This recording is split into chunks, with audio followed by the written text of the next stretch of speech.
ಶ್ರೀ ಗುರುಭ್ಯೋ ನಮಃ. ಹರಿ ಓಂ.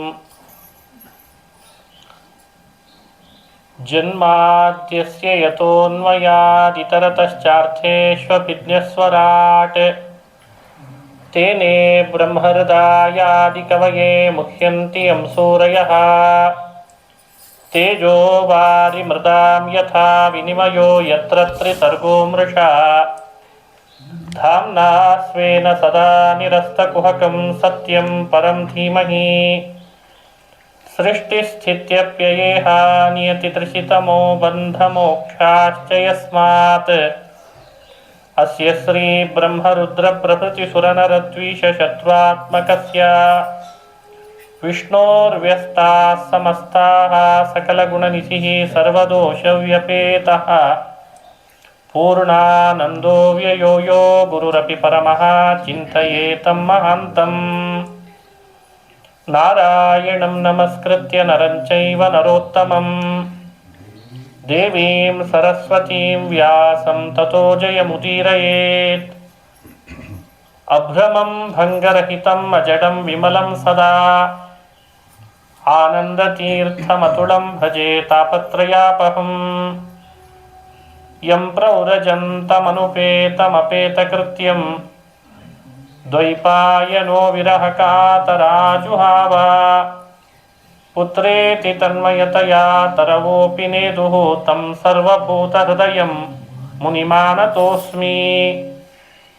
ಮೂಕೋಪಿ ಯತ್ಪ್ರಸಾದೇನ ಮುಕುಂದಶಯನಾಯತೆ ರಾಜರಾಜಾಯತೆ ರಿಕ್ತೋ ರಾಘವೇಂದ್ರಂ ತಮಾಶ್ರಯೇ. ಆಪಾದಮೌಲಿಪರ್ಯಂತಂ ಗುರುಣಾಮಾಕೃತಿಂ ಸ್ಮರೇತ್. ತೇನ ವಿಘ್ನಾಃ ಪ್ರಣಶ್ಯಂತಿ ಸಿದ್ಧ್ಯಂತಿ ಚ ಮನೋರಥಾಃ. ಶ್ರೀ ಹರಿವಾಯು ಗುರುಗಳ ಚರಣಾರವಿಂದಗಳಲ್ಲಿ ಭಕ್ತಿಪೂರ್ವಕ ಪ್ರಣಾಮಗಳನ್ನು ಅರ್ಪಿಸಿ ಶ್ರೀಮದ್ ಭಾಗವತ ಮಹಾಪುರಾಣ ವೇದವ್ಯಾಸರ ರಚನೆಯಲ್ಲಿ ಮೂಡಿಬಂದ ವ್ಯಾಸರ ಹೃದಯ ಕಡಲನ್ನು ಮಥಿಸಿದಾಗ ಹೊರಹೊಮ್ಮಿದಂತಹ ಅಮೃತ. ಪುರಾಣಗಳನ್ನು ಅಮೃತ ಅಂತ ಕರೆದದ್ದು ಇದೆ. ಕಡಲನ್ನು ಮಥಿಸಿ ಬಂದದ್ರಿಂದ ಶ್ರೀಮದ್ ಭಾಗವತಾಮೃತಂ ಅಂತ ಹೇಳ್ತಾರೆ. ಪಿಬತ ಭಾಗವತಂ ರಸಮಾಲಯಂ ಮುಹುರಹೋ ರಸಿಕಾಃ ಭುವಿ ಭಾವುಕಾಃ. ಆಸ್ತಿಕ ಬಂಧುಗಳನ್ನು ಕುರಿತು ಅಪ್ಪಣೆ ಕೊಡ್ತಾರೆ ವೇದವ್ಯಾಸರು. ವೇದ ವೃಕ್ಷದಲ್ಲಿ ಬಿಟ್ಟ ಭಾಗವತ ಹಣ್ಣಿನ ರಸಾಯನವನ್ನು ಪಾನ ಮಾಡಬೇಕು.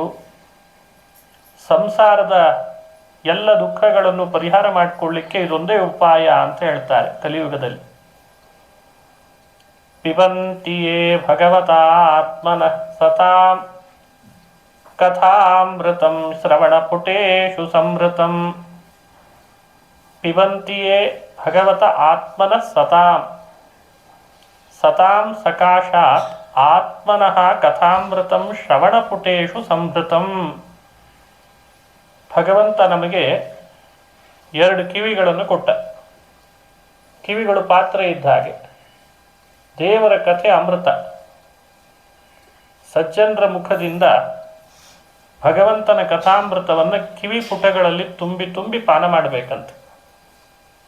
ಎಷ್ಟು ಪಾನ ಮಾಡ್ತೇವೋ ಅಷ್ಟಷ್ಟು ಮನುಷ್ಯನಿಗೆ ವಿಷಯ ವಿದೂಷಿತಾಶಯಂ ಪುನಂತಿ. ಆಶಯ ಅಂದರೆ ಸಂಸ್ಕೃತದಲ್ಲಿ ಮನಸ್ಸು. ಪುನಂತಿತೆ ವಿಷಯ ವಿದೂಷಿತಾಶಯಂ. ಹೃದಯಕ್ಕೆ ಆಶಯ ಅಂತ ಕರೆದಿದ್ದಾರೆ ಸಂಸ್ಕೃತದಲ್ಲಿ. ಲೋಕದ ಅನೇಕ ವಿಷಯಗಳಿಂದ ನಮ್ಮೆಲ್ಲರ ಆಶಯ ಹೃದಯ ವಿಷಯ ವಿದೂಷಿತ, ಅದು ಪೊಲ್ಯೂಟೆಡ್ ಆಗಿದೆ. ಮನುಷ್ಯನಿಗೆ ಗಾಳಿ ಪೊಲ್ಯೂಟೆಡ್ ಆಗಿದೆ. ನೀರು ಅದು ಒಂದರ್ಥದಲ್ಲಿ ರಾಸಾಯನಿಕ ಮಿಶ್ರಣ, ಅದು ಪೊಲ್ಯೂಟೆಡ್. ಭೂಮಿ ಅಲ್ಲಿಯೂ ರಾಸಾಯನಿಕ ಮಿಶ್ರಣದಿಂದ ಪೊಲ್ಯೂಟೆಡ್. ಹಾಗಾಗಿ ಗಾಳಿ, ನೀರು, ಭೂಮಿ ಎಲ್ಲ ಕಲುಷಿತ ಆಗಿದೆ. ಒಳಗೆ ಚೆನ್ನಾಗಿದ್ದೇವಾ ಅಂದರೆ ಮನಸ್ಸು ಕೂಡ ಪೊಲ್ಯೂಟೆಡ್ ಆಗಿದೆ. ಯಾವುದರಿಂದ? ವಿಷಯವಿದೂಷಿತಾಶಯಂ, ವಿಷಯ ಪದಾರ್ಥಗಳು ಅತಿ ಹೆಚ್ಚು ಸೇವನೆ ಮಾಡಿ ಆ ಮನಸ್ಸನ್ನು ನಾವು ಕಲುಷಿತಗೊಳಿಸ್ಕೊಂಡಿದ್ದೇವೆ. ಅದು ಚೆನ್ನಾಗಿ ಪುನಃ ಭಗವಂತ ಹ್ಯಾಕೆ ಕೊಟ್ಟಿದ್ದಾನೋ ಹಾಗೇ ಅದರ ರೂಪಕ್ಕೆ ತರಬೇಕಾದ್ರೆ ಏನು ಮಾಡಬೇಕು? ಬೇರೆ ಏನು ಉಪಾಯ ಇಲ್ಲ. ಭಗವಂತನ ಕಥಾಮೃತವನ್ನು ಪಾನ ಮಾಡ್ತಾ ಇದ್ದರೆ ಒಳಗಡೆಯಲ್ಲಿದ್ದಂಥ ಆಶಯ ತಾನಾಗೆ ಪವಿತ್ರ ಆಗ್ತದೆ ಅಂತ ಹೇಳ್ತಾರೆ. ಇದು ವ್ಯಾಸವಾಣಿ. ಪುನಂತಿತೆ ವಿಷಯವಿದೂಷಿತಾಶಯಂ, ಹಾಗೆ ವ್ರಜಂತಿ ತಚ್ಚರಣ ಸರೋರುಹಾಂತಿಕಂ. ಮನಸ್ಸು ಕಲುಷಿತ ಆದದ್ದು ಪವಿತ್ರ ಆದರೆ, ಅಂತಃಕರಣ ಶುದ್ಧ ಆದರೆ ಮುಂದಿನ ಮೆಟ್ಲೆ ಭಗವಂತನ ಪಾದವನ್ನು ಸೇರೋದು. ಅದು ಅತ್ಯಂತ ಸುಲಭವಾಗಿ ಪರಮಾತ್ಮನ ಪಾದ ಸೇರ್ಲಿಕ್ಕಾಗ್ತದೆ. ವ್ರಜಂತಿ ತಚ್ಚರಣ ಸರೋರುಹಾಂತಿಕಂ. ಭಗವಂತನ ಪಾದಕಮಲಗಳನ್ನು ಅಂತಃಕರಣ ಶುದ್ಧ ಮಾಡಿಕೊಂಡವನು ಹೋಗಿ ಸೇರಲಿಕ್ಕೆ ಸಾಧ್ಯ ಅಂತ ಭಾಗವತದಲ್ಲೇ ಭಾಗವತವನ್ನು ಪಾನ ಮಾಡಬೇಕು, ಅಮೃತ ಇದ್ದಾಗಿದು ಅಂತ ಅಪ್ಪಣೆ ಕೊಡಿಸ್ತದೆ. ಕಥಾರೂಪವಾಗಿ ಕೆಲವು ಭಾಗ, ಪ್ರಮೇಯ ರೂಪವಾಗಿ ಕೆಲವು ಭಾಗ. ಕಥೆಗಳಲ್ಲಿಯೂ ಪ್ರಮೇಯ ಇದೆ. ಒಟ್ಟಾರೆ ಭಾಗವತ ಹೇಳಲಿಕ್ಕೆ ಹೊರಟದ್ದೇನನ್ನ, ಭಗವಂತನಲ್ಲಿ ವಿಶೇಷ ಭಕ್ತಿ ಬರಬೇಕು. ಭಗವಂತನಲ್ಲಿ ವಿಶೇಷ ಭಕ್ತಿ ಮೂಡಿದರೆ ಬದುಕಿನಲ್ಲಿ ಯಾವ ಸಮಸ್ಯೆಯನ್ನಾದರೂ ನಾವು ಎದುರಿಸಲಿಕ್ಕಾಗ್ತದೆ, ಶಕ್ತಿ ಬರ್ತದೆ. ಬಲಿಷ್ಠನನ್ನು ಯಾರೂ ಬಲಿ ಕೊಡಲಾರದು. ಹುಲಿನ ಬಲಿ ಕೊಡೋದು ಎಲ್ಲಿ ಕಂಡಿದ್ದೇವೆ? ಕುರಿನೇ ಬಲಿ ಕೊಡ್ತಾರೆ. ಯಾಕೆ ಅಂದರೆ ದುರ್ಬಲ ಇದೆ ಅಂತ. ಹಾಗಾಗಿ ನಾವು ಸಮಸ್ಯೆಗಳಿಗೆ ಯಾವಾಗ ಬಲಿ ಆಗ್ತೇವೆ? ಕುರಿಗಳಾದರೆ ಆಗ್ತೇವೆ. ನಾವು ಹುಲಿಗಳಾದರೆ ಯಾವ ಸಮಸ್ಯೆಗೂ ನಾವು ಬಲಿ ಆಗಲಾರ್ವಿ ಅಂತ ಅರ್ಥ. ಹುಲಿ ಆಗಬೇಕಾದ್ರೆ ಮನುಷ್ಯನಿಗೆ ಚೆನ್ನಾಗಿ ಆತ್ಮಸ್ಥೈರ್ಯ ಬರಬೇಕು, ವಿಶ್ವಾಸ ಬರಬೇಕು. ತಾನು ಮಾಡೋ ಕೆಲಸಗಳ ಮೇಲೆ, ತನ್ನ ದುಡಿತದ ಮೇಲೆ ಚೆನ್ನಾಗಿ ಧೈರ್ಯ ಯಾರು ಪಡ್ಕೊಂಡಿರ್ತಾನೆ ಅವನು ಯಾವುದಕ್ಕೂ ಬಲಿ ಆಗಲ್ಲ. ಏನು ಮಾಡಿದರೂ ಮನುಷ್ಯನಿಗೆ ಅದೃಢತೆ, ಅವಿಶ್ವಾಸ ಹೆಚ್ಚಾಗಿರ್ತದೆ. ಸಣ್ಣ ವಿಷಯಕ್ಕೆ ಬಲಿ ಆಗ್ಲಿಕ್ಕೆ ಶುರು ಆಗ್ತಾನೆ. ಹಾಗಾಗಿ ಚೆನ್ನಾಗಿ ಮನುಷ್ಯ ಆತ್ಮಸ್ಥೈರ್ಯವನ್ನು ಪಡ್ಕೊಳ್ಬೇಕು. ಆತ್ಮಸ್ಥೈರ್ಯ ಪಡ್ಕೊಳ್ಳೋದು ಯಾವಾಗ? ನಮಗೊಬ್ಬ ರಕ್ಷಕನಿದ್ದಾನೆ ಅಂತ ಚೆನ್ನಾಗಿ ದೃಢವಾದ ವಿಶ್ವಾಸ ಮೂಡಿದರೆ ಆಗ್ತದೆ. ಅನಾಥ ಪ್ರಜ್ಞೆ ಕಾಡುವವನಿಗೆ ಆತ್ಮಸ್ಥೈರ್ಯ ಉಳಿಯಲ್ಲ. ಶ್ರೀಮದ್ ಭಾಗವತ ಮಾಡಲಿಕ್ಕೆ ಬಂದದ್ದೇನು? ನೀನು ಕಾಡಿನಲ್ಲಿರು ಅಥವಾ ನಾಡಿನಲ್ಲಿರು, ಎಲ್ಲೇ ಇರು, ನಿನಗೊಬ್ಬ ರಕ್ಷಕನಿದ್ದಾನೆ ಅನ್ನೋ ಪ್ರಜ್ಞೆಯನ್ನು ಮೂಡಿಸ್ತದೆ. ಭಾಗವತವನ್ನು ಚೆನ್ನಾಗಿ ಅವಲೋಕನ ಮಾಡಿದರೆ ನಮಗದು ಮೂಡಿಸ್ಲಿಕ್ಕೆ ಹೊರಟದ್ದೇ ಆತ್ಮಸ್ಥೈರ್ಯವನ್ನು. ನಮಗಿರುವ ಅನಾಥ ಪ್ರಜ್ಞೆಯನ್ನು ಕಡಿಲಿಕ್ಕೆ ಇದೊಂದೇ ಉಪಾಯ ಅಂತಾರೆ. ಒಬ್ಬ ಪುಟ್ಟ ಬಾಲಕ ಈ ಬಗ್ಗೆ ಒಂದು ಮಾತನ್ನು ಹೇಳ್ತಾನೆ. ದೊಡ್ಡ ರಾಜ ಇದ್ದ. ಆ ರಾಜನ ಹೆಸರು ಸುಯಜ್ಞ ಅಂತ. ಉಶೀನರ ದೇಶದ ರಾಜ. ಅವನಿಗೆ ಮೃತ್ಯು ಬಂತು. ಬಹಳ ಪತ್ನಿಯರಿದ್ರು, ಹೆಂಡತಿಯರು, ಮಕ್ಕಳು, ಕುಟುಂಬ ದೊಡ್ಡದಿತ್ತು ರಾಜಂದು. ತೀರ್ಕೊಂಡ ಮೇಲೆ ದೇಹಕ್ಕೆ ಅಂತ ಸಂಸ್ಕಾರ ಮಾಡಬೇಕು. ಅವನು ತೀರ್ಕೊಂಡ ಅಂತ ಯಾರು ದೇಹಕ್ಕೆ ಸಂಸ್ಕಾರ ಮಾಡ್ಲಿಕ್ಕೆ ಬಿಡ್ತಾ ಇಲ್ಲ. ಕುಟುಂಬದವರೆಲ್ಲ ಸುತ್ತುವರೆದು ಅವನ ದೇಹ ಇಟ್ಟುಕೊಂಡು ಅಯ್ಯೋ ನಮ್ಮನ್ನು ಬಿಟ್ಟು ಹೋದ, ಅಯ್ಯೋ ನಮ್ಮನ್ನು ಬಿಟ್ಟು ಹೋದ ಅಂತ ಗೋಳಾಡ್ತಾ ಇದ್ದಾರೆ. ಆ ಗೋಳಾಡುವಾಗ ಯಾರು ಎಷ್ಟು ಹೇಳ್ತಾ ಇದ್ದಾರೆ, ಬೇಡ ಹಾಗೆ ಮಾಡಬೇಡ್ರಿ, ದೇಹಕ್ಕೆ ಸಂಸ್ಕಾರ ಮಾಡ್ರಿ, ತಪ್ಪಿದು ಹೀಗೆ ಮಾಡೋದು ಅಂತ ಹೇಳ್ತಿದ್ರು ಕೇಳ್ತಾ ಇಲ್ಲ. ನಮ್ಮನ್ನು ಬಿಟ್ಟು ಹೋಗಿದ್ದಾನೆ, ನಮ್ಮನ್ನು ಇನ್ನು ಮುಂದೆ ಯಾರು ಕಾಪಾಡೋರು ಅಂತ. ಕಾಡಿನ ಕಡೆಯಿಂದ ಒಬ್ಬ ಬಾಲಕ ಬಂದ. ಹೇಗಾದ್ರೂ ಮಾಡಿ ಈ ರಾಜನ ದೇಹವನ್ನ ಅವರೇ ಬಿಟ್ಕೊಡ್ಬೇಕು, ಸಂಸ್ಕಾರ ಮಾಡಿಸ್ಬೇಕು ದೇಹಕ್ಕೆ, ಅವರಿಗೊಂದು ಸರಿಯಾದ ಬುದ್ಧಿ ಹೇಳಬೇಕು ಅಂತ ಒಬ್ಬ ಪುಟ್ಟ ಬಾಲಕ ಬಂದ. ಆ ಬಾಲಕ ಬಂದು ಕೆಲವು ಮಾತುಗಳನ್ನು ಹೇಳ್ತಾನೆ. ಅದರಲ್ಲಿ ಇದು ಒಂದು ಮಾತು. ಭಾಗವತದಲ್ಲಿ ಬರುವಂಥ ಸನ್ನಿವೇಶ ಇದು. ಆತ ಏನು ಹೇಳ್ದ, ನಿಮಗಿಂತ ನಾನೇ ಎಷ್ಟೋ ವಾಸಿ ಎಂದ ಸಣ್ಣ ಹುಡುಗ. ಅಹೋ ಅಮೀಶಾಂ ವಯಸ್ಸಾಧಿಕಾನಾಂ, ನಿಮಗೆ ವಯಸ್ಸು ಹೆಚ್ಚಾಗಿದೆ, ಆದರೆ ಇನ್ನೂ ಬುದ್ಧಿ ಬಂದಿಲ್ಲ ಅಂತಂದ. ಯಾಕೆ? ನನ್ನನ್ನು ನೋಡಿ ಆದರೂ ಪಾಠ ಕಲೀರಿ. ನಾನು ಈ ಕಾಡಿನಲ್ಲೇ ಇರ್ತೇನೆ, ಯಾವ ತೋಳ ನುಂಗಲಿಲ್ಲ, ಯಾವ ಹುಲಿ ನನ್ನ ಮೇಲೆ ಇವತ್ತು ಹಾರಿ ಬಂದಿಲ್ಲ, ಸಿಂಹದ ಬಾಯಿಗೆ ನಾನು ಹೋಗಲೇ ಇಲ್ಲ. ವಯಸ್ಸು ಬಹಳ ಸಣ್ಣದಿದ್ದಾಗಲೇ ನಮ್ಮ ಅಪ್ಪ ಅಮ್ಮ ನನ್ನನ್ನು ಬಿಟ್ಟು ಹೋಗಿದ್ದಾರೆ, ಆದರೂ ನಾನು ಬದುಕಿದ್ದೇನೆ ಅಂತಂತ. ತ್ಯಕ್ತಾ ಪಿತೃಭ್ಯಾಂ ನ ವಿಚಿಂತಯಾಮಃ, ಪಿತೃಭ್ಯಾಂ ತ್ಯಕ್ತಃ ತಥಾಪಿ ನ ವಿಚಿಂತಯಾಮಃ, ಪಿತೃಭ್ಯಾಂ ತ್ಯಕ್ತಃ, ತಂದೆ ತಾಯಿಯಂದ್ರು ನನ್ನನ್ನು ಬಿಟ್ಟೋದ್ರು, ಆದರೆ ನನ್ನನ್ನು ಅಬಲಾವೃಕಾದಿಭಿಹಿ, ವೃಕ ಅಂದರೆ ತೋಳು, ನನ್ನ ಇವತ್ತಿನ ತನಕ ಒಂದು ತೋಳು ಕೂಡ ನುಂಗಲಿಲ್ಲ, ಸಿಂಹ ತಿನ್ನಲಿಲ್ಲ, ಹುಲಿ ಬಂದು ಯಾವುದು ಅನಾಹುತ ಮಾಡಲಿಲ್ಲ, ಆದರೂ ನಾನು ಹೇಗಿದ್ದೇನೆ ನೋಡ್ರಿ. ಅವರಿಗೆ ಆ ಹೆಣದ ಕಡೆ ಲಕ್ಷ್ಯ ಹೊರಟೋಯ್ತು, ಇವನ ಕಡೆನೇ ಹೋಯ್ತು. ಇಷ್ಟು ಸಣ್ಣ ವಯಸ್ಸಿನ ಬಾಲಕ ಕಾಡಿನ ಕಡೆಯಿಂದ ಬಂದು ಯಾರಿಲ್ಲ, ನನ್ನ ಅಪ್ಪ ಬಿಟ್ಟೋದ, ಅಮ್ಮ ಬಿಟ್ಟೋದ, ಆದರೂ ನಾನು ಹೇಗಿದ್ದೇನೆ ನನ್ನ ನೋಡ್ರಿ ಅಂತಂತಿದ್ದಾನೆ. ನಿಮಗೆ ವಯಸ್ಸಾಗಿದೆ, ಬುದ್ಧಿ ಬೆಳೆದಿಲ್ಲ ಅಂತ ಬೈತಾ ಇದ್ದಾನೆ, ಯಾರಿವನು ಅಂತ ಅವನ ಕಡೆ ಲಕ್ಷ್ಯ ಹೋಯಿತು. ಆಗ ಆತ ಹೇಳ್ದ, ಸರಕ್ಷಿತಾರಕ್ಷತಿ ಯೋಹಿ ಗರ್ಭೇ ಅಂತಂದಂತ. ಯಾರು ನಿನ್ನನ್ನು ಇಷ್ಟು ದಿವಸ ರಕ್ಷಿಸಿದವರು, ಕಾಪಾಡಿದವರು, ನನ್ನ ಕಾಪಾಡಿದವರು ಬೇರೆ ಇನ್ಯಾರು ಅಲ್ಲ, ನಾನು ನಮ್ಮ ಅಮ್ಮನ ಗರ್ಭದಲ್ಲಿದ್ದಾಗ ಯಾರು ನನ್ನನ್ನು ರಕ್ಷಿಸಿದ್ನೋ, ತಾಯಿ ಗರ್ಭದಲ್ಲಿದ್ದಾಗ ರಕ್ಷಣೆ ಮಾಡಿದವನೇ ಈ ಕಾಡಿನಲ್ಲೂ ರಕ್ಷಣೆ ಮಾಡಲಿಕ್ಕಿರುವಾಗ ನಾನು ಯಾಕೆ ಚಿಂತೆ ಪಡಲಿ, ಬಿಟ್ಬಿಡಿ ಈ ದೇಹವನ್ನು, ದೇಹದ ಸುತ್ತುವರೆದು ಇದೇ ನನ್ನ ರಕ್ಷಣೆ ಮಾಡ್ತದೆ ಅಂತ ಕೂತ್ರೆ ಏನರ್ಥ ಅಂತ ಬೈದ್ಬಿಟ್ಟೆ. ಮತ್ತೊಂದು ಮಾತು ಹೇಳ್ದ, ಪಥಿಚ್ಯುತಂ ತಿಷ್ಠತಿ ದಿಷ್ಟರಕ್ಷಿತಂ ಗೃಹೇ ಸ್ಥಿತಂ ತದ್ವಿಹತಂ ವಿನಶ್ಯತಿ ಜೀವತ್ಯನಾಥೋಪಿ ತದೀಕ್ಷಿತೋ ವನೇ ಗೃಹೇಪಿ ಗುಪ್ತೋಸ್ಯ ಹತೋ ನ ಜೀವತಿ. ನೋಡಿ ಭಾಗವತ ಎಷ್ಟು ಸುಂದರವಾಗಿದೆ. ಪಥಿಚ್ಯುತಂ ತಿಷ್ಠತಿ ದಿಷ್ಟರಕ್ಷಿತಂ, ಇದನ್ನು ಸ್ವಾನುಭವ ಅಂತ ಹೇಳ್ತಾರೆ ಮಹಾನುಭಾವರು. ನಮ್ಮನ್ನು ಭಗವಂತ ರಕ್ಷಣೆ ಮಾಡೇ ಮಾಡ್ತಾನೆ ಅಂತನ್ಲಿಕ್ಕೆ ದಿನಕ್ಕೆ ಒಂದು ಬಾರಿ ಆದರೂ ಇಂಥ ಅನುಭವಗಳನ್ನು ನಾವು ಅನುಭವಿಸ್ತೇವಂತ. ಆದರೆ ಅದನ್ನು ನಾವು ಇದು ದೇವ್ರು ಮಾಡಿಸಿದ ಅಂತ ನೆನಪಿರಲ್ಲ.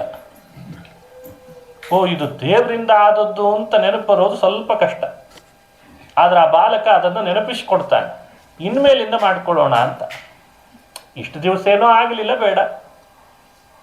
ಈ ಅನುಭವವನ್ನು ಆತ ಎತ್ತಿ ಹಿಡಿದು ಹೇಳ್ತಾನೆ ಅವರಿಗೆ. ಸುಯಜ್ಞ ಏನು ನಿಮ್ಮನ್ನು ರಕ್ಷಣೆ ಮಾಡ್ತಿದ್ದ, ಸುಯಜ್ಞ ಅಲ್ಲ. ನಿಮ್ಮನ್ನಾಗಲಿ ನನ್ನನ್ನಾಗಲಿ ರಕ್ಷಣೆ ಮಾಡ್ತಾ ಇದ್ದವನು ನಮ್ಮ ಗರ್ಭದಲ್ಲಿರುವಾಗ ಯಾವ ಭಗವಂತನೋ ಅವನೇ ರಕ್ಷಣೆ ಮಾಡುವ ಅಂತ ಹೇಳ್ತಾನೆ. ಅದಕ್ಕೆ ಈ ಅನುಭವಗಳನ್ನು ಪಟ್ಟಿ ಮಾಡಿದ. ಪಥಿಚ್ಯುತಂ ತಿಷ್ಠತಿ ದಿಷ್ಟರಕ್ಷಿತಂ. ಪಥಿ ಅಂದರೆ ದಾರಿ. ನಮ್ಮ ಬದುಕಿನಲ್ಲಿ ಎಷ್ಟು ವರ್ಷ ಕಳೆದಿದ್ದೇವೆ ಈಗಾಗಲೇ, ಒಂದು 70-80 ವರ್ಷ ವಯಸ್ಸಾಗಿದೆ. ಅದರಲ್ಲಿ ಒಂದು 10-15 ವರ್ಷ ಸಣ್ಣ ವಯಸ್ಸಿತ್ತು, ಏನು ನೆನಪು ಸರಿಯಾಗಿ ಉಳಿದಿಲ್ಲ, ಬೇಡ ಬಿಟ್ಬಿಡೋಣ. ಬುದ್ಧಿ ಬರ್ಲಿಕ್ಕೆ ಶುರು ಆದ್ಮೇಲಾದರೂ ಪಥಿ ದಾರಿಯಲ್ಲಿ ಹೋಗುವಾಗ ಎಷ್ಟೋ ಸಲ ನಮ್ಮ ಬಲಗಾಲೆ ನಮ್ಮ ಎಡಗಾಲಿಗೆ ಅಡ್ಡ ಬಂದಿದೆ. ನಡೆಯೋನಿಗೆ ಅಲ್ವೇ ಕಾಲು ಅಡ್ಡ ಬರೋದು, ಮನೆಯಲ್ಲಿ ನಡೆಯೋದೇ ಇಲ್ಲ ಅಂದವನಿಗೆ ಅಡ್ಡ ಬಂದದ್ದು ಯಾವತ್ತೂ ಇಲ್ಲ. ಕಾಲಿಗೆ ಕಾಲು ಅಡ್ಡ ಬರ್ತದೆ. ಪಥಿಚ್ಯುತಂ ತಿಷ್ಠತಿ ದಿಷ್ಟರಕ್ಷಿತಂ. ಆ ನಿಮಿಷಗಳಲ್ಲಿ ನಮ್ಮ ಬಲಗಾಲೋ ನಮ್ಮ ಎಡಗಾಲೋ ನಮಗೇ ಎಡವಿದಾಗಲೂ ನಮ್ಮ ಮನಸ್ಸಿನಲ್ಲಿ ಒಂದು ಸೆಕೆಂಡ್ನಲ್ಲಿ ಒಂದು ಪ್ರಜ್ಞೆ ಮೂಡಿರ್ತದೆ, ಬಿದ್ದೆ ಅಂತ. ಆದರೆ ಬಿದ್ದಿರಲ್ಲ, ಎದ್ದು ನಿಂತಿರ್ತೀವಿ. ತಿಷ್ಠತಿ, ಆ ರಕ್ಷಣೆ ಯಾರಿಂದ ಆಯಿತು ಅಂತ. ಇಷ್ಟು ವಜ್ರದ ದೇಹ ಬಲಗಾಲಿಗೆ ಎಡಗಾಲು ಎಡವಿದ ಕೂಡ್ಲೇನೆ ಬಿದ್ವಿನೇನು ಮುಗೀತು ನನ್ನ ಕಥೆ ಅಂತ ಅನ್ಕೊಂಡಿರ್ತೇವೆ. ಆದ್ರೆ ಆ ನಿಮಿಷದಲ್ಲಿ ಒಂದು ಪ್ರತಿ ಜಾಗೃತ ಆಗ್ತದೆ. ಬಿದ್ದೆ ಮರುಕ್ಷಣದಲ್ಲಿ ಹಬ್ಬ ಎದ್ದಿಂತೆ. ಈ ಸಂದರ್ಭವನ್ನ ಏನಂತ ಹೇಳ್ಕೊಳ್ಳೋಣ ಅಂತ ಕೇಳ್ತಾನ ಆ ಬಾಲಕ. ಇದ್ರ ಹಿಂದೆ ರಕ್ಷಣೆ ಮಾಡಿದವನು ಯಾರು? ಈ ವಾಹನ ಚಲಾವಣೆ ಮಾಡುವಾಗ ನಮಗೇ ಗೊತ್ತಿಲ್ಲದೆ ಒಮ್ಮೊಮ್ಮೆ ಬ್ರೇಕ್ ಹಚ್ಚಿರ್ತೀವಿ. ಯಾರು ಹಚ್ಚಿದ? ನಾವು ಎಷ್ಟೋ ಸಂದರ್ಭದಲ್ಲಿ ಆಹಾರ ತಿನ್ನುವಾಗ ನಾಲಿಗೆ ಕಡ್ದದ್ದಕ್ಕಿಂತ ಹೆಚ್ಚಾಗಿ ಕಡಿದೇ ಇದ್ದದ ಅವಸ್ಥೆಗಳೇ ಜಾಸ್ತಿ. ಅಲ್ಲ, ಒಮ್ಮೊಮ್ಮೆ ಕಡ್ದಿದ್ದೇವೆ ದೇವರನ್ನು ಬೈದದ್ದಕ್ಕೆ ಸ್ವಲ್ಪ ಕಡ್ಕೊಳ್ಬೇಕು. ಆದ್ರೆ ಎಷ್ಟೋ ಸಂದರ್ಭದಲ್ಲಿ ನಾಲಿಗೆ ಎಚ್ಚಲಿ ಹಲ್ಲಿನ ಕೆಳಗೆ ಹೋಗಿ ಬಂದಿದೆ, ಎಚ್ಚಲಿ ಹೊರಗೆ ಹೋಗಿ ಬಂದಿದೆ, ಆದ್ರೂ ನಾಲಿಗೆ ಹಾಗೆ ಉಳಿತದಲ್ಲ. ಪಥಿಚ್ಯುತಂ ತಿಷ್ಠತಿ ದಿಷ್ಟ ರಕ್ಷಿತಂ.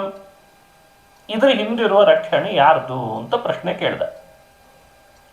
ಎರಡನೇ ಮಾತು, ಪಥಿಚ್ಯುತಂ ತಿಷ್ಠತಿ ದಿಷ್ಟ ರಕ್ಷಿತಂ ಗೃಹೇ ಸ್ಥಿತಂ ತದ್ವಿಹತಂ ವಿನಶ್ಯತಿ. ಗೃಹೇ ಸ್ಥಿತಂ, ಮನೆಯೊಳಗೆ ಬಹಳ ಜಾಗರೂಕರಾಗಿ ಈ ವಸ್ತುವನ್ನು ಯಾವ ಕಾರಣಕ್ಕೂ ಕಳ್ಕೊಳ್ಬಾರ್ದು ಅಂತ ಯೋಚನೆ ಮಾಡಿರ್ತೀವಿ. ಅದಕ್ಕೆ ಅಂತ ಬಹಳ ಎಫರ್ಟ್ ಹಾಕಿ ಬಹಳ ದೊಡ್ಡ ಬೀರುನೇ ತಂದಿರ್ತೀವಿ. ಆದ್ರೆ ಆ ವಸ್ತು ಎಷ್ಟೋ ಸಲೆಯಲ್ಲಿ ಕಾಣೆ ಆಗ್ತದೋ ಇಲ್ಲೋ. ಇಲ್ಲೇ ಮನೆಯೊಳಗೆ ಇಟ್ಟಿದ್ದೆ, ಬೀಗ ಬೇರೆ ಹಾಕಿಟ್ಟಿದ್ದೆ, ಆದ್ರೂ ಯಾಕೋ ಕಾಣಿಸ್ತಾ ಇಲ್ಲ ಅಂತ ಎಷ್ಟು ಸಲಿ ಈ ಸಂದರ್ಭಗಳು ಎಷ್ಟು ಸಲಿ ಬಂದಿಲ್ಲ. ಹಾಗಾದ್ರೆ ಗೃಹೇಪಿ ಗುಪ್ತೋಸ್ಯ ಹತಃ ನ ಜೀವತಿ. ಮನೆಯಲ್ಲಿದ್ದರೂ ಕೂಡ ರಕ್ಷಣೆಗೆ ಒಳಪಡಿಸ್ಬೇಕು ಅಂತ ಪ್ರಯತ್ನ ಪಟ್ಟಿರ್ತೇವೆ. ನಮ್ಮ ಪ್ರಯತ್ನ ಮೀರಿ ಆ ವಸ್ತು ನಮ್ಮಿಂದ ಕೈ ತಪ್ಪಿದ್ದಿದೆಯೋ ಇಲ್ಲ. ಅದು ವಸ್ತುನೂ ಇರ್ಬೋದು, ವ್ಯಕ್ತಿನೂ ಇರ್ಬೋದು. ಗೃಹೇ ಸ್ಥಿತಂ ತದ್ವಿಹತಂ ವಿನಶ್ಯತೆ. ಈ ಅನುಭವ ಇಲ್ಲಿದ್ದ ನಮ್ಮೆಲ್ಲರಿಗೂ ಆಗಿದೆನೋ ಇಲ್ಲೋ? ಇದ್ರ ಹಿಂದೆ ಯಾರಿದ್ದಾರೆ? ಜೀವತ್ಯನಾಥೋಪಿ ತದೀಕ್ಷಿತೋ ವನೇ. ಆ ಕಾಡಿನಲ್ಲಿ ಯಾರೂ ಇಲ್ಲ. ಅವರಿಗೆ ನೀರಿನ ಸರಬರಾಜು ಇಲ್ಲ, ಜಲಮಂಡಲಿ ವ್ಯವಸ್ಥೆ ಮಾಡಿಲ್ಲ, ವಿದ್ಯುತ್ ಸರಬರಾಜು ಇಲ್ಲ,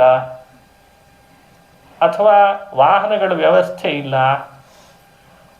ಮತ್ತೆ ಉಚಿತದ ಯೋಜನೆಗಳಿಗೆ ಒಳಪಟ್ಟಿಲ್ಲ. ಆದರೆ ಕಾಡಿನಲ್ಲಿ ಎಷ್ಟು ಜೀವರಾಶಿಗಳು ಬದುಕು ಕಟ್ಟಿಕೊಂಡಿದ್ದಾವೆ. ಜೀವತಿ ಅನಾಥ ಅಪಿ ವನೇ ಜೀವತಿ. ಕಾಟೊಳಗೆ ಬದುಕು ಕಟ್ಟಿಕೊಂಡಿದ್ದಾವೆ, ಬಹಳ ಸುಂದರವಾದ ಬದುಕು ಕಟ್ಟಿಕೊಂಡಿದ್ದಾವೆ. ಅಲ್ಲಲ್ಲಿ ಗೂಡು ಕಟ್ತಾವೆ, ಅಲ್ಲಲ್ಲಿ ಗುಹೆಗಳಲ್ಲಿ ಮನೆ ಮಾಡ್ಕೊಂಡಿದ್ದಾವೆ. ಬೆಳಗ್ಗೆ ಎದ್ದ ಕೂಡಲೇ ಆಹಾರ ಹುಡುಕೊಂಡು ಹೋಗ್ತಿದ್ದಾವೆ, ನೀರು ಕುಡಿತಿದ್ದಾವೆ, ರೋಗ ರುಜಿನಗಳಿಗೆ ತುತ್ತಾಗ್ತಾ ಇಲ್ಲ. ಸಮಸ್ಯೆ ಏನು ಅಂದ್ರೆ ಪತ್ರಿಕೆಗಳಲ್ಲಿ ಮಾಧ್ಯಮಗಳಲ್ಲಿ ಬರ್ತಿಲ್ಲ ಅಷ್ಟೇ,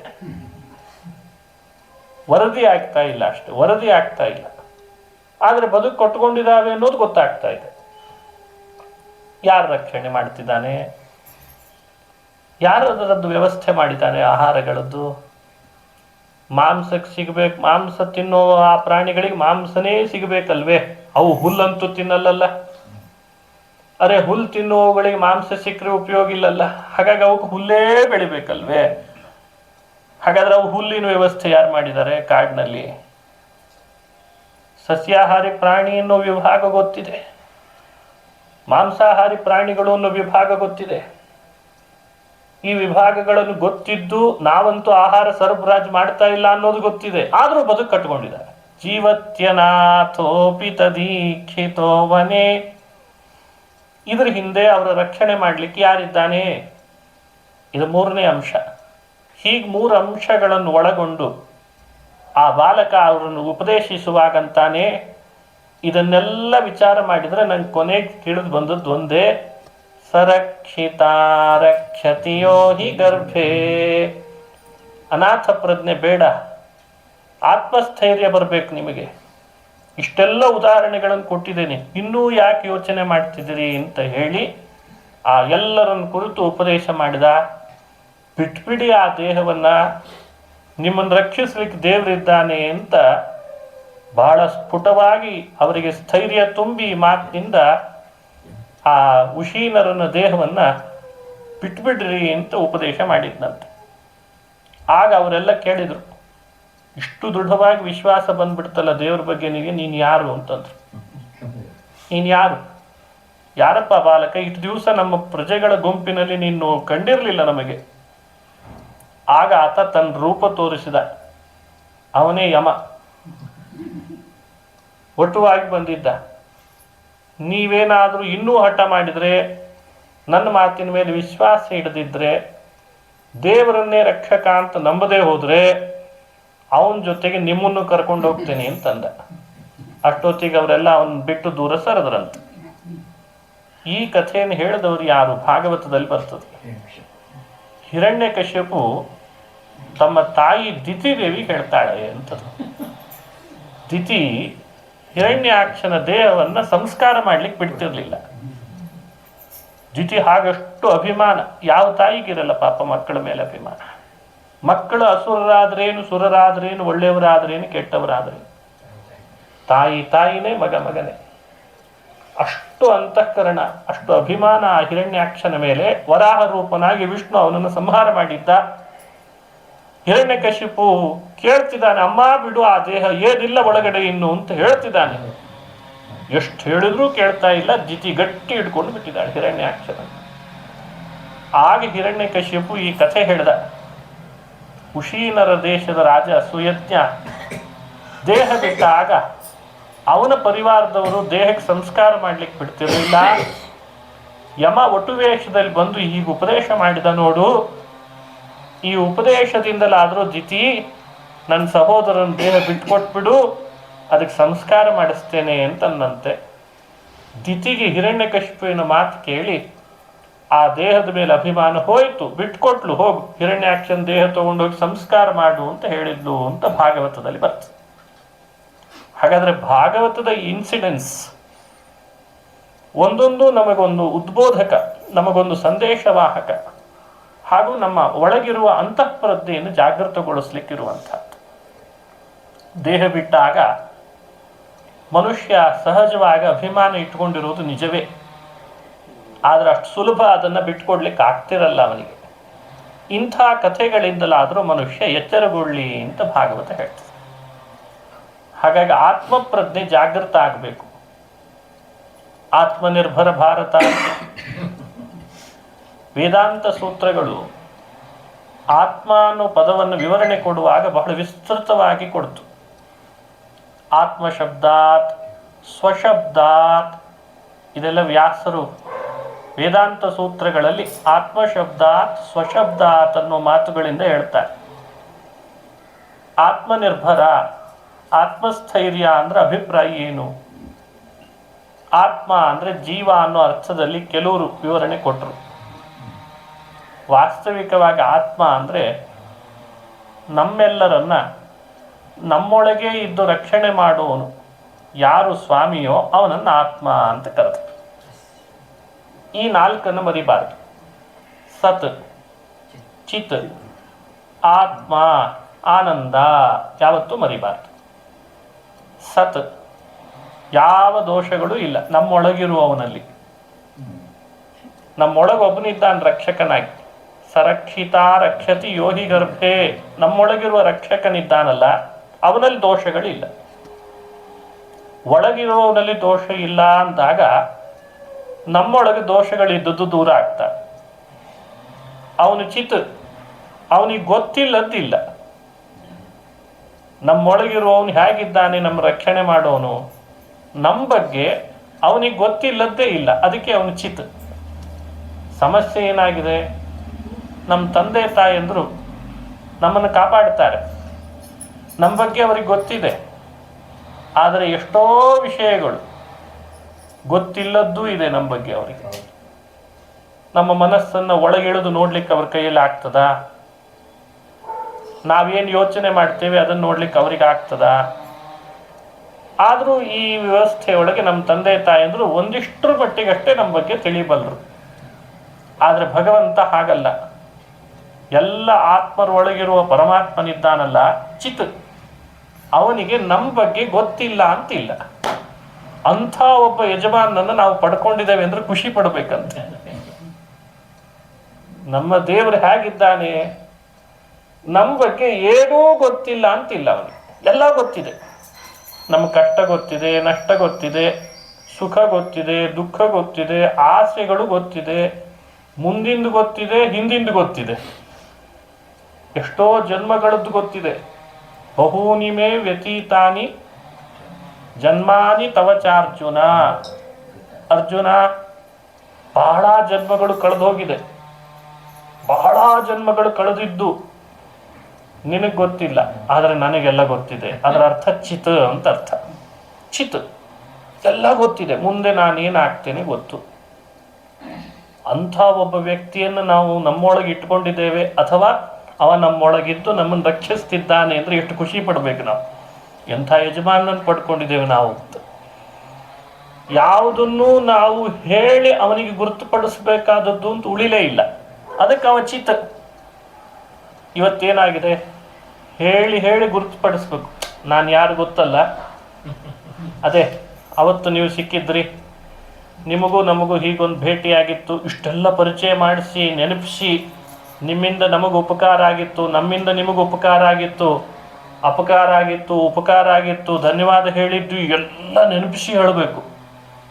ಇಷ್ಟು ಹೇಳಿದ್ರು ಕೆಲವ್ರು ನೆನಪಿದ್ರೆ ನೆನಪಿಲ್ಲದೆ ಇರೋ ನಾಟಕ ಮಾಡೋರು ಇರ್ತಾರೆ. ಮತ್ತೆ ಹೌದಾ, ಇನ್ನೂ ಏನು ಪೂರ್ಣ ನೆನಪಾಗಿರ್ತದೆ, ಆದರೂ ಯಾಕೋ ನೆನಪಾಗ್ತಿಲ್ಲ ಬಿಡ್ರಿ ಅಂತಂತಾರೆ. ಅಂದರೆ ಎಷ್ಟು ಮನುಷ್ಯರಲ್ಲಿ ಸ್ವಾರ್ಥ ಇದೆ. ಆದರೆ ಒಳಗಿರೋ ಭಗವಂತ ಎಂದಾದರೂ ಒಮ್ಮೆ ಯಾವುದಾದ್ರೂ ಒಬ್ಬ ಭಕ್ತ ಬಂದು ಅವನ ಮುಂದೆ ಬಂದು ಕೇಳ್ಕೊಂಡ್ರೆ, ನೀನು ಯಾರೋ ನನಗೆ ಗೊತ್ತಿಲ್ಲ, ಹೀಗೆ ಅನ್ಲಿಕ್ಕೆ ಅವಕಾಶವೇ ಇಲ್ಲ. ಗೊತ್ತಿಲ್ಲ ಅನ್ನೋ ಪ್ರಶ್ನೆನೇ ಇಲ್ಲ. ಅದಕ್ಕೆ ಅವನು ಚಿತ್. ಹೀಗೆ ಸತ್ ಚಿತ್, ಅವನೇ ಒಳಗಿರುವವನು ಮತ್ತೊಬ್ಬ ಆತ್ಮ, ಅಂತರ್ಯಾಮಿ ಸ್ವಾಮಿ ಅಂತ ಹೇಳ್ತಾರೆ. ಭಗವಂತ ನಮ್ಮೊಳಗಿದ್ದು ನಮ್ಮನ್ನು ನಿಯಮನ ಮಾಡುವವ. ಎಷ್ಟು ಖುಷಿ ಪಡಬೇಕು ಅಂದರೆ ಈ ಆತ್ಮ ಆತ್ಮ ಅನ್ನೋ ಚಿಂತನೆಯಲ್ಲಿ.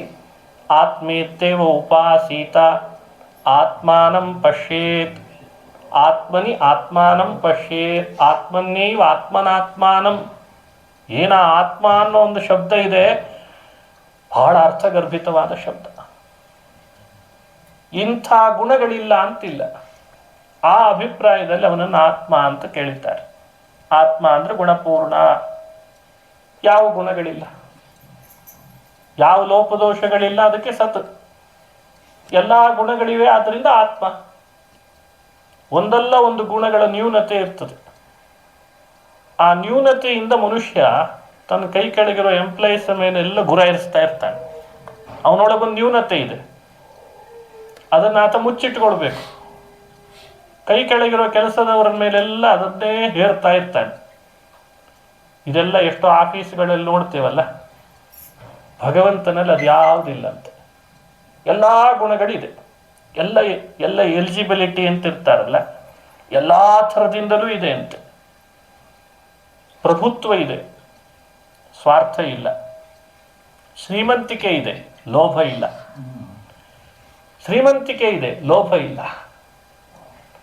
ಅವನಲ್ಲಿ ಬಹಳಷ್ಟು ಬಲ ಇದೆ, ಆದರೆ ಅಯೋಗ್ಯರಲ್ಲಿ ವಿನಿಯೋಗ ಮಾಡೋದು ಅಂತಿಲ್ಲ. ಅಂದ್ರೆ ದುರ್ಬಲರನ್ನ ದಮನಿಸೋ ಭಾವ ಇಲ್ಲ. ಕೆಲವರಲ್ಲಿ ಹಾಗಲ್ಲ. ಬಲ ಇದೆ ಅಂದರೆ ಯಾರ ಮೇಲೆ ಬೇಕಾದರೂ ಪ್ರಯೋಗಿಸಿ ಅದನ್ನು ತನ್ನ ವಶಕ್ಕೆ ತಗೊಳ್ಳೋದು, ಆ ಭಾವ ಇಲ್ಲ. ಪ್ರಭುತ್ವ ಇದೆ, ಬಲ ಇದೆ, ಎಲ್ಲ ಇದೆ, ಶ್ರೀಮಂತಿಕೆ ಇದೆ. ಇವನ್ನ ಇನ್ನೊಂದು ಅರ್ಥದಲ್ಲಿ ಭಗವಾನ್ ಅಂತ ಕರೆದ್ರಂತ ಹಿರಿಯರು. ಭಗವಾನ್ ಅಂದ್ರೆ ಅಭಿಪ್ರಾಯ ಏನು? ಭಗವಾನ್ ಅಂತ ಯಾಕೆ ಕರೀತಾರೆ ದೇವರನ್ನ? ಐಶ್ವರ್ಯ ಇದೆ, ಮದ ಇಲ್ಲ. ಕೆಲವರಿಗೆ ಐಶ್ವರ್ಯ ಬರ್ತಿರ್ಲಿಕ್ಕೇನೆ ಮದ ಬರ್ತದೆ. ಆದರೆ ನಮ್ಮೊಳಗಿರೋ ದೇವರಿಗೆ ಐಶ್ವರ್ಯ ಇದೆ. ಅವನಿಗಿರೋ ಅಷ್ಟು ಐಶ್ವರ್ಯ ಯಾರಿಗೂ ಇಲ್ಲಂತೆ. ಆದರೆ ಯಾವ ರೀತಿಯಿಂದಲೂ ನಾನು ಐಶ್ವರ್ಯವುಳ್ಳವ ಅಂತ ಯಾರ ಮೇಲೂ ಅದರ ದುರುಪಯೋಗ ತಗೊಳ್ಳುವ ಮದ ಅವನಲ್ಲಿ ಬರಲೇ ಇಲ್ಲಂತೆ. ಯಾವುದೇ ಕಾರ್ಯ ಕೈಗೆ ಎತ್ತುಕೊಳ್ಳಿ, ಪೂರ್ಣ ಮಾಡೇ ಮಾಡ್ತಾ ಇದ್ದಾನೆ. ಅದಕ್ಕೆ ಅವನಲ್ಲಿ ವೀರ್ಯ ಇದೆ, ಆ ವೀರ್ಯ ಇದೆ. ಆದರೆ ಆ ಪೂರ್ಣ ಮಾಡ್ತೇನೆ ಅಂತನ್ನೋ ಕಾರಣಕ್ಕೆ ಇನ್ನೊಬ್ಬರ ಮೇಲೆ ಅಹಂಭಾವ ತೋರಿಸಲ್ಲಂತೆ ಭಗವಂತ. ಸ್ವಲ್ಪ ಒಂದು ಸಣ್ಣ ಕೆಲಸ ಮಾಡಿರ್ತಾರೆ, ಯೋಜನೆ ಹಾಕಿರ್ತಾರಷ್ಟೇ, ಅದೇನು ಇನ್ನೂ ಕಾರ್ಯರೂಪಕ್ಕೆ ಬಂದಿರಲ್ಲ. ಆದರೆ ಜಗತ್ತಿಗೆಲ್ಲ ಅಡ್ವರ್ಟೈಸ್ಮೆಂಟ್ ಕೊಟ್ಟಿರ್ತಾರೆ. ಇಂಥ ಯೋಜನೆ ಹಾಕಿದ್ದೀನಿ, ಇಂಥ ರೀತಿ ಉಪಕಾರ ಮಾಡಿದ್ದೀನಿ, ನಾನು ಬಡವರ ಬಂಧು. ಯಾವ ಬಂಧುನೂ ಆಗಿರಲ್ಲ. ಭಗವಂತನ ಆಡಳಿತದೊಳಗೆ ಯಾವತ್ತೂ ಕೂಡ ತನ್ನ ವೀರ್ಯ ತಾನು ಹಾಕಿ ಕೆಲಸಕ್ಕೆ ಕೈ ಹಾಕಿದ್ದನ್ನು ಪೂರ್ಣಗೊಳಿಸುವ ಸ್ವಭಾವ ಇದೆ. ಆದರೆ ಎಲ್ಲೂ ಅಡ್ವರ್ಟೈಸ್ಮೆಂಟ್ ಇಲ್ಲ, ಅಹಂಕಾರ ಇಲ್ಲ. ಇದು ಭಗವಂತನ ಸ್ವರೂಪದ ಚಿಂತನೆ ಮಾಡುವಾಗ ಬರುವಂಥ ಗುಣ. ಕೀರ್ತಿ ಇದೆ. ಎಷ್ಟು ಕೀರ್ತಿ ಇದೆ ಅಂದರೆ, ಮನುಷ್ಯನಿಗೆ ಕೀರ್ತಿ ಇರ್ತದೆ. ಈ ದೇಶದಲ್ಲಿ ಪ್ರಸಿದ್ಧ, ಆ ದೇಶದಲ್ಲೂ ಪ್ರಸಿದ್ಧ. ಹೀಗೆ ಪೌರುಷೇಯ ಅಪೌರುಷೇಯಗಳಲ್ಲೆಲ್ಲ ಕೀರ್ತಿ ಇದೆ. ಹಾಸುವಕ್ಕಾಗಿ ಕೀರ್ತಿ ಇದೆ. ಕೀರ್ತಿ ಅಂದರೆ ಯಶಸ್ಸು ಅಂತ ಅರ್ಥ. ಎಷ್ಟು ಪ್ರಸಿದ್ಧ ದೇವರು ಅಂತಂದ್ರೆ, ಇಡೀ ಬ್ರಹ್ಮಾಂಡದ ಕೋಣೆ ಕೋಣೆಗಳಲ್ಲಿ ಪ್ರಸಿದ್ಧ ದೇವರು. ಇವತ್ತು ಕೀರ್ತಿಯನ್ನ ಮನುಷ್ಯ ದುರುಪಯೋಗ ಮಾಡಿಕೊಳ್ಳೋದು ಬಹಳ. ಆದರೆ ಭಗವಂತನಲ್ಲಿ ಎಷ್ಟು ಕೀರ್ತಿ ಇದ್ರೂ ಅದನ್ನು ದುರುಪಯೋಗ ಮಾಡಿಕೊಳ್ಳೋದಿಲ್ಲ. ಅಂಥ ಕೀರ್ತಿ ಪರಮಾತ್ಮ ತನ್ನೊಳಗೆ ಇಟ್ಟುಕೊಂಡಿದ್ದಾನೆ. ಎಷ್ಟು ಜನ ಇವತ್ತು ಕೀರ್ತಿಯನ್ನು ದುರುಪಯೋಗ ಮಾಡಿಕೊಂಡವರಿದ್ದಾರೆ ಗೊತ್ತಿರಬೇಕಲ್ಲ. ಇವತ್ತು ಟೆಕ್ನಾಲಜಿ ಮುಂದುವರೆದಿದೆ, ಬೇಗ ಬೇಗ ಕೇಸ್ಗಳು ಹೊರಗೆ ಬರ್ತಾವೆ. ಮೊದಲೆಲ್ಲ ಹಾಗಿರಲಿಲ್ಲ. ಅವಾಗ ಕೀರ್ತಿನ ದುರುಪಯೋಗ ಮಾಡಿಕೊಳ್ಳೋರು ಬಹಳ ಇದ್ರು. ಅದ್ರ ಬಗ್ಗೆ ವಿಸ್ತಾರವಾಗಿ ನಾನೇನು ಹೇಳೋದು ಬೇಕಾಗಿಲ್ಲ. ಭಗವಂತ ಕೀರ್ತಿವಂತ, ಪರಿಪೂರ್ಣ ಕೀರ್ತಿ. ಪೌರುಷೇಯ ಅಪೌರುಷೇಯಗಳಲ್ಲಿ ಕೀರ್ತಿವಂತನಾಗಿದ್ದಾನೆ ಅಂತ ಅದಕ್ಕೆ. ಹಾಗೇನೆ ಜ್ಞಾನ ಇದೆ, ವಿಜ್ಞಾನ ಇದೆ. ಜ್ಞಾನ ವಿಜ್ಞಾನಗಳು ಎರಡೂ ಅವನಲ್ಲಿ ಪೂರ್ಣವಾಗಿದೆ ಅಂತೆ. ಒಂದು ವಸ್ತು ತಗೊಂಡ್ರೆ ಇವತ್ತು ಎಷ್ಟು ಖುಷಿ ಅಂದರೆ, ಮನುಷ್ಯರಲ್ಲಿ ಒಂದು ಸಣ್ಣ ವಸ್ತು ಅದಕ್ಕಿಂತ ಸಣ್ಣದಿದ್ರೂ ಅದಕ್ಕೊಂದೇನಾದ್ರೂ ಬೂತ್ಗಾಜ್ ಹಿಡಿದುಕೊಂಡು ಇದು ಎಷ್ಟು ಅಣು ಇದೆ, ಏನಿದೆ, ಎಷ್ಟು ಭಾಗಗಳಿವೆ, ಎಷ್ಟು ಪಾರ್ಟಿ ಇದನ್ನ ಮಾಡ್ಲಿಕ್ಕೆ ಬರ್ತದೆ ಎಲ್ಲ ಹೇಳ್ತಾರೆ. ಏನೋ ಖುಷಿ ಅದರಲ್ಲಿ. ಭಗವಂತ ನಗತಿರ್ತಾನೆ ನಮ್ಮನ್ನು ನೋಡಿ. ಅಲ್ಲೋ ಅದನ್ನು ಸೃಷ್ಟಿ ಮಾಡಿದವನೇ ನಾನು ಅಂತ. ಅದರ ಜ್ಞಾನ ನನಗಿದೆ. ಅಣುಗಳಲ್ಲಿ ಇದ್ದದ್ದೆಲ್ಲ ನನಗೆ ಗೊತ್ತಿದೆ. ಆದರೆ ಭಗವಂತ ಅದರ ಬಗ್ಗೆ ಯಾವತ್ತೂ ದುರುಪಯೋಗ ಮಾಡಿಕೊಳ್ಳಿಲ್ಲ. ಅಣುವಿನ ಜ್ಞಾನ ಇದೆ, ಅಣುವಿನ ವಿಜ್ಞಾನ ಇದೆ, ಮಹತ್ತಿನ ಜ್ಞಾನ ಇದೆ, ಮಹತ್ತಿನ ವಿಜ್ಞಾನ ಇದೆ, ಜೀವರ ವಿಜ್ಞಾನ ಇದೆ, ಜ್ಞಾನ ಇದೆ. ಈಗ ಹೇಳಿದ್ದ 6 ಸೇರ್ಕೊಂಡದ್ದಕ್ಕೆ ಪರಮಾತ್ಮನನ್ನ ಭಗವಾನ್ ಅಂತ ಕರೆದ್ರಂತೆ. ಇಂಥ ಭಗವಾನ್ ಎಲ್ಲ ಗುಣಗಳಿಂದ ತುಂಬಿದವ ಆತ್ಮ ಶಬ್ದದಿಂದ ಕರೆಸ್ಕೊಂಡು ನಮ್ಮೊಳಗಿದ್ದು ನಮ್ಮನ್ನು ನಿಯಂತ್ರಿಸ್ತಿದ್ದಾನೆ ಅಂತಂದ್ರೆ, ಅವನೊಟ್ಟಿಗೆ ನಾವು ಮಾತಾಡ್ತಾ, ಕಲಿತಾ, ನಗುತ್ತಾ, ಆಡ್ತಾ, ಕುಣಿತಾ, ಭಜಿಸ್ತಾ ಯಾವಾಗಲೂ ಸೇರ್ಕೊಂಡ್ರಿ ಹೇಗಿರಬೇಡ ಹೇಳಿ. ಹೀಗೆ ತೇಲಾಡ್ರಿ ಅಂತ ಹೇಳೋದೇ ಶ್ರೀಮದ್ ಭಾಗವತ. ನಗುವರೋ, ರೋದಿಸುವರೋ, ನಾಟ್ಯವಾಡುವರೋ, ಬಗೆಯರೋ, ಬಡತನ ಭಾಗ್ಯ ಭಾಗವತರೋ, ರಂಗ ನಿನ್ನ ಕೊಂಡಾಡುವ ಮಂಗಳಾತ್ಮರ, ಸಂಗ ಸುಖವಿತ್ತು ಕಾಯೋ ಕರುಣಾಸಾಗರ. ಇಂಥವನೊಟ್ಟಿಗೆ ಒಂದು ಸಂಪರ್ಕ ಬೆಳೆಸಿದ್ರೆ ಹೇಗಿರಬೇಡ. ಸ್ವಲ್ಪ ಪ್ರೊಫೆಸರ್ ಆಗಿರ್ತಾನೆ, 1 ವರ್ಷ ಆಗಿರ್ತಾನೆ, ಅದಕ್ಕಿಂತ ಮೇಲಿರ್ತಾನೆ ಹೆಚ್ಚೋಡಿ, ಅದಕ್ಕಿಂತ ಮೇಲಿರ್ತಾನೆ VC. ಅಂಥವ್ರ ಜೊತೆಗೆ 4 ದಿವಸ ಕಲಿತರನೇ ಏನೆಲ್ಲ ತಿಳುವಳಿಕೆ ಬರ್ಲಿಕ್ಕೆ ಶುರು ಆಗ್ತದೆ. ಅವ್ರು ಹಂಗೆ, ಇವ್ರು ಹಿಂಗೆ, ಅವನು ಹೀಗೆ ಬರ್ದಿದ್ದಾನೆ, ಇವನು ಹಾಗೆ ಬರ್ದಿದ್ದಾನೆ, ಅಲ್ಲಿ ಈ ಪಾಯಿಂಟ್ ಇದೆ, ಇಲ್ಲಿ ಪಾಯಿಂಟ್ ಇದೆ, ಛೇ ಛೇ ಛೇ ಛೇ ಛೇ ಎಷ್ಟು ಶಬ್ದ ಜಾಲ. ಇವ್ರದೇ ಹಿಂಗಿದೆ ಅಂದರೆ, ಮುಂದಿನ ಹಿಂದಿನ ಯುಗಗಳ ಎಲ್ಲ ತಿಳ್ಕೊಂಡಿರುವ ಪರಮಾತ್ಮನೊಟ್ಟಿಗೆ ಮಾತಾಡ್ಲಿಕ್ಕೆ ಶುರು ಮಾಡಿದರೆ ನಾವೇನಾಗಬೇಡ ಅಂತ ಯೋಚನೆ ಮಾಡ್ರಿ. ಇದನ್ನು ಉಪನಿಷತ್ತು, ಭಾಗವತ, ಪುರಾಣಗಳು ಒಬ್ಬೊಬ್ಬ ವ್ಯಕ್ತಿ ತನ್ನೊಳಗೆ ಆತ್ಮಬಲ, ಆತ್ಮಸ್ಥೈರ್ಯವನ್ನು ತುಂಬಿಕೊಳ್ಳಿ ಅಂದರೆ ಭಗವಂತನ ಮುಖನಾಗಲಿ, ಭಗವಂತನ ಬಳಿಗೆ ಬರಲಿ, ಅವನೊಟ್ಟಿಗೆ ಕಲೀಲಿ ಅಂತ ಅಪೇಕ್ಷೆ ಪಟ್ಟು ನಾನಾ ಭಕ್ತರ ಕಥೆಗಳನ್ನು ಹೇಳಿ ಅಲ್ಲಲ್ಲಿ ಇನ್ಸಿಡೆನ್ಸಿನ ಮೂಲಕ ಮನಸ್ಸನ್ನು ಸೂರೆಗೊಳಿಸುವಂತೆ ಮಾಡಿದ ಗ್ರಂಥವೇ ಶ್ರೀಮದ್ ಭಾಗವತ ಅಂತ ವ್ಯಾಖ್ಯಾನ ಮಾಡಿದ್ದಾರೆ. ಯಾವ ಕಥೆ ನೋಡ್ರಿ ಅಲ್ಲೆಲ್ಲ ಭಗವನ್ಮುಖತೆಯನ್ನು ಎತ್ತಿ ತೋರಿಸ್ತಾರೆ, ಸ್ಪಷ್ಟಪಡಿಸ್ತಾರೆ. ಭಾಗವತದಲ್ಲಿ ಬರುವ ಬಹಳ ಪ್ರಸಿದ್ಧವಾದ ಕಥೆಗಳು ಕೆಲವು. ಧ್ರುವನ ಕಥೆ ಬಹಳ ಪ್ರಸಿದ್ಧ, ಹೇಳ್ತಾರೆ. ಪ್ರಹ್ಲಾದನ ಕಥೆ ಅದು ಮತ್ತಷ್ಟು ಪ್ರಸಿದ್ಧ, ಹೇಳ್ತಾರೆ. ಅವನು ಭಗವನ್ಮುಖನಾದ, ಧ್ರುವ ಭಗವನ್ಮುಖನಾದ. ಕೆಲವು ಬಹಳ ಪ್ರಸಿದ್ಧ ಇಲ್ಲದೆ ಇರೋದು ಇದ್ದಾವೆ, ಬಹಳ ಕಡೆಯಲ್ಲಿ ಚರ್ಚಿತವಾಗಲಿಲ್ಲ. ಸುಧಾಮನ್ ಕಥೆ, ಕುಚೇಲನ ಕಥೆ ಬಹಳ ಪ್ರಸಿದ್ಧ. ಅವನು ಭಗವನ್ಮುಖನಾಗಿದ್ದ, ಎಲ್ಲರೂ ಹೇಳ್ತೀವಿ. ಕೆಲವು ಭಾಗವತದೊಳಗೆ ಹೆಚ್ಚು ಪ್ರಚಾರಕ್ಕೆ ಬರದೇ ಇರೋವು ಇದ್ದಾವೆ. ಸಂದರ್ಭ ಹೀಗೆ ಬಂತು, ಕೃಷ್ಣ ಬಲರಾಮರು ಗೊಲ್ಲ ಬಾಲಕರೊಟ್ಟಿಗೆ ದನ ಮೇಯಿಸ್ತಾ ಕಾಡಿನ ದಾರಿ ಹಿಡಿದು ಬಂದ್ಬಿಟ್ರು. ಬಹುದೂರ ಪ್ರಯಾಣ ಮಾಡಿದ್ರು. ಹಸಿವೆ ಬಹಳ ಆಯಿತು. ಹಸಿವೆ ಬಹಳ ಆದಾಗ ಎಲ್ಲ ಗೋಪಾಲಕರು ಕೃಷ್ಣನನ್ನು ಕೇಳಲಿಕ್ಕೆ ಶುರು ಮಾಡಿದರು. ಬುಭುಕ್ಷಿ, ಹಸಿವೆ ಬಹಳ ಆಗ್ತಾ ಇದೆ. ಬುಭುಕ್ಷ ಅಂದರೆ ಹಸಿವೆ. ಹಸಿವೆ ಬಹಳ ಆಗ್ತಾ ಇದೆ, ಹೇ ಕೃಷ್ಣ, ದೇವದೇವ ಜಗನ್ನಾಥ, ಹೇ ಜಗನ್ನಾಥ ದೇವ, ಹಸಿವೆಯಿಂದ ನಮ್ಮನ್ನು ರಕ್ಷಣೆ ಮಾಡು, ಏನಾದರೂ ಆಹಾರ ಒದಗಿಸು, ಒಂದು ಹೆಜ್ಜೆ ಮುಂದೆ ಇಡ್ಲಾರಿವಿ ನಾವು ಅಂತ ಕೂತ್ಕೊಂಡ್ರು. ಕೃಷ್ಣ ಏನು ಮಾಡಿದ, ಅಲ್ಲೇ ಒಂದು ಮರ ಇತ್ತು, ಏರಿದ. ಸ್ವಲ್ಪ ದೂರದಲ್ಲೇ ಆಶ್ರಮ ಕಾಣಿಸ್ತು. ಅಲ್ಲಿ ಒಂದಿಷ್ಟು ಹೊಗೆ ಬರ್ತಾ ಇದೆ. ಯಜ್ಞ ಯಾಗಗಳು ನಡೀತಾ ಇದೆ ಅಂದರೆ ಇಲ್ಲಿ ಜನವಸತಿ ಇರಬೇಕು. ಯಜ್ಞ ಯಾಗ ಮಾಡ್ತಿದ್ದಾರೆ ಅಂದರೆ ಪಾಕ ಸಿದ್ಧಪಡಿಸಿರ್ತಾರೆ, ಅಡಿಗೆ ಮಾಡಿರ್ತಾರೆ. ಕೃಷ್ಣ ಅವರಿಗೆಲ್ಲ ಹೇಳಿದ್ನಂತೆ, ಹತ್ತಿರದಲ್ಲಿ ಒಂದು ಆಶ್ರಮ ಕಾಣಿಸ್ತಾ ಇದೆ, ಯಜ್ಞಶಾಲೆ. ನನ್ನ ಹೆಸರು ಹೇಳ್ರಿ, ನನ್ನ ಸಹೋದರ ಅಣ್ಣನ ಹೆಸರು ಹೇಳ್ರಿ, ನಿಮಗೆ ಹೊಟ್ಟೆ ತುಂಬ ಆಹಾರ ಸಿಗಲಿಕ್ಕೆ ಇದೊಂದೇ ಉಪಾಯ ಅಂತ ಕಳಿಸಿದ. ಇದು ಕಥೆ ಪ್ರಸಿದ್ಧನೇ. ಅವ್ರು ಯಾರೂ ಕೊಡಲಿಲ್ಲ, ಯಜ್ಞ ಯಾಗ ಮಾಡ್ತಿದ್ದ ಪುರುಷರು. ಆಮೇಲೆ ಪುನಃ ಸ್ತ್ರೀಯರ ಬಳಿ ಕಳಿಸಿದ. ಹಿಂದಿನ ಶಾಲೆ ಪಾಕಶಾಲೆ, ಅಲ್ಲಿ ಕಳಿಸಿದ ಕೂಡಲೇ ಅವರೆಲ್ಲ ಮಾಡಿದ ಷಡ್ವಿಧ ರಸ ಅನ್ನದ ಪಾತ್ರೆಗಳನ್ನು ಹಿಡಿದು, ಕೃಷ್ಣ ಬಂದಿದ್ದಾನ, ಬಲರಾಮ ಬಂದಿದ್ದಾನ, ಅವನಿಗಾಗಿ ನಾವು ಕಾಯ್ತಾ ಇದ್ವಿ, ಅವನ ದರ್ಶನವೇ ನಮ್ಮ ಭಾಗ್ಯ, ಎಷ್ಟು ದಿನದ ಮೇಲೆ ಕೃಷ್ಣ ದರ್ಶನ ಕೊಡ್ಲಿಕ್ಕೆ ಬಂದಿದ್ದಾನೆ ನಮಗೆ ಅಂತ ಎಲ್ಲ ಪಾತ್ರೆ ಇಟ್ಕೊಂಡು ಅವ್ರು ಹಿಂದಿಂದೆ ಓಡಿ ಹೋದ್ರು, ಕೃಷ್ಣನಿಗೆ ಸಮರ್ಪಣೆ ಮಾಡಿದ್ರು ಅಂತ ಈ ಕಥೆ ಬಹಳ ಪ್ರಸಿದ್ಧ. ಕೃಷ್ಣನ ಸಮಕಾಲದಲ್ಲಿ ಕೃಷ್ಣನ ಬಗ್ಗೆ ದೈವತ್ವ ತಿಳಿದವರು ಅಂದರೆ ವಿಪ್ರಪತ್ನಿಯರು ಅಂತದೆ ಭಾಗವತ. ಸಮಸ್ಯೆ ಏನು ಅಂದರೆ, ಆಗಿ ಹೋಗಿ ಕೃಷ್ಣ 5,000 ವರ್ಷ ಕಳೆದಿದೆ. 5,000 ವರ್ಷದ ಮೇಲೆ ನಾವು ನೀವು ಎಲ್ಲ ಕೂತ್ಕೊಂಡು ಚರ್ಚೆ ಮಾಡಿ ಅವನು ದೇವರು ಹೌದೋ ಅಲ್ವೋ ಇವೆಲ್ಲ ಶುರು ಮಾಡಿದ್ದೇವೆ ಇವತ್ತು. ಆದರೆ ಭಾಗವತದಲ್ಲಿ ಇನ್ಸಿಡೆನ್ಸ್ ಹೇಳ್ತದೆ, ಸಮಕಾಲದಲ್ಲೇ ಕೃಷ್ಣನನ್ನ ಇವನು ದೇವರೇ ಅಂತ ತಿಳುವಳಿಕೆ ಬಂದ್ಬಿಟ್ಟಿತ್ತಂತೆ. ಅಂದ್ರೆ ಇದು ಹೇಗಿರಬೇಕು?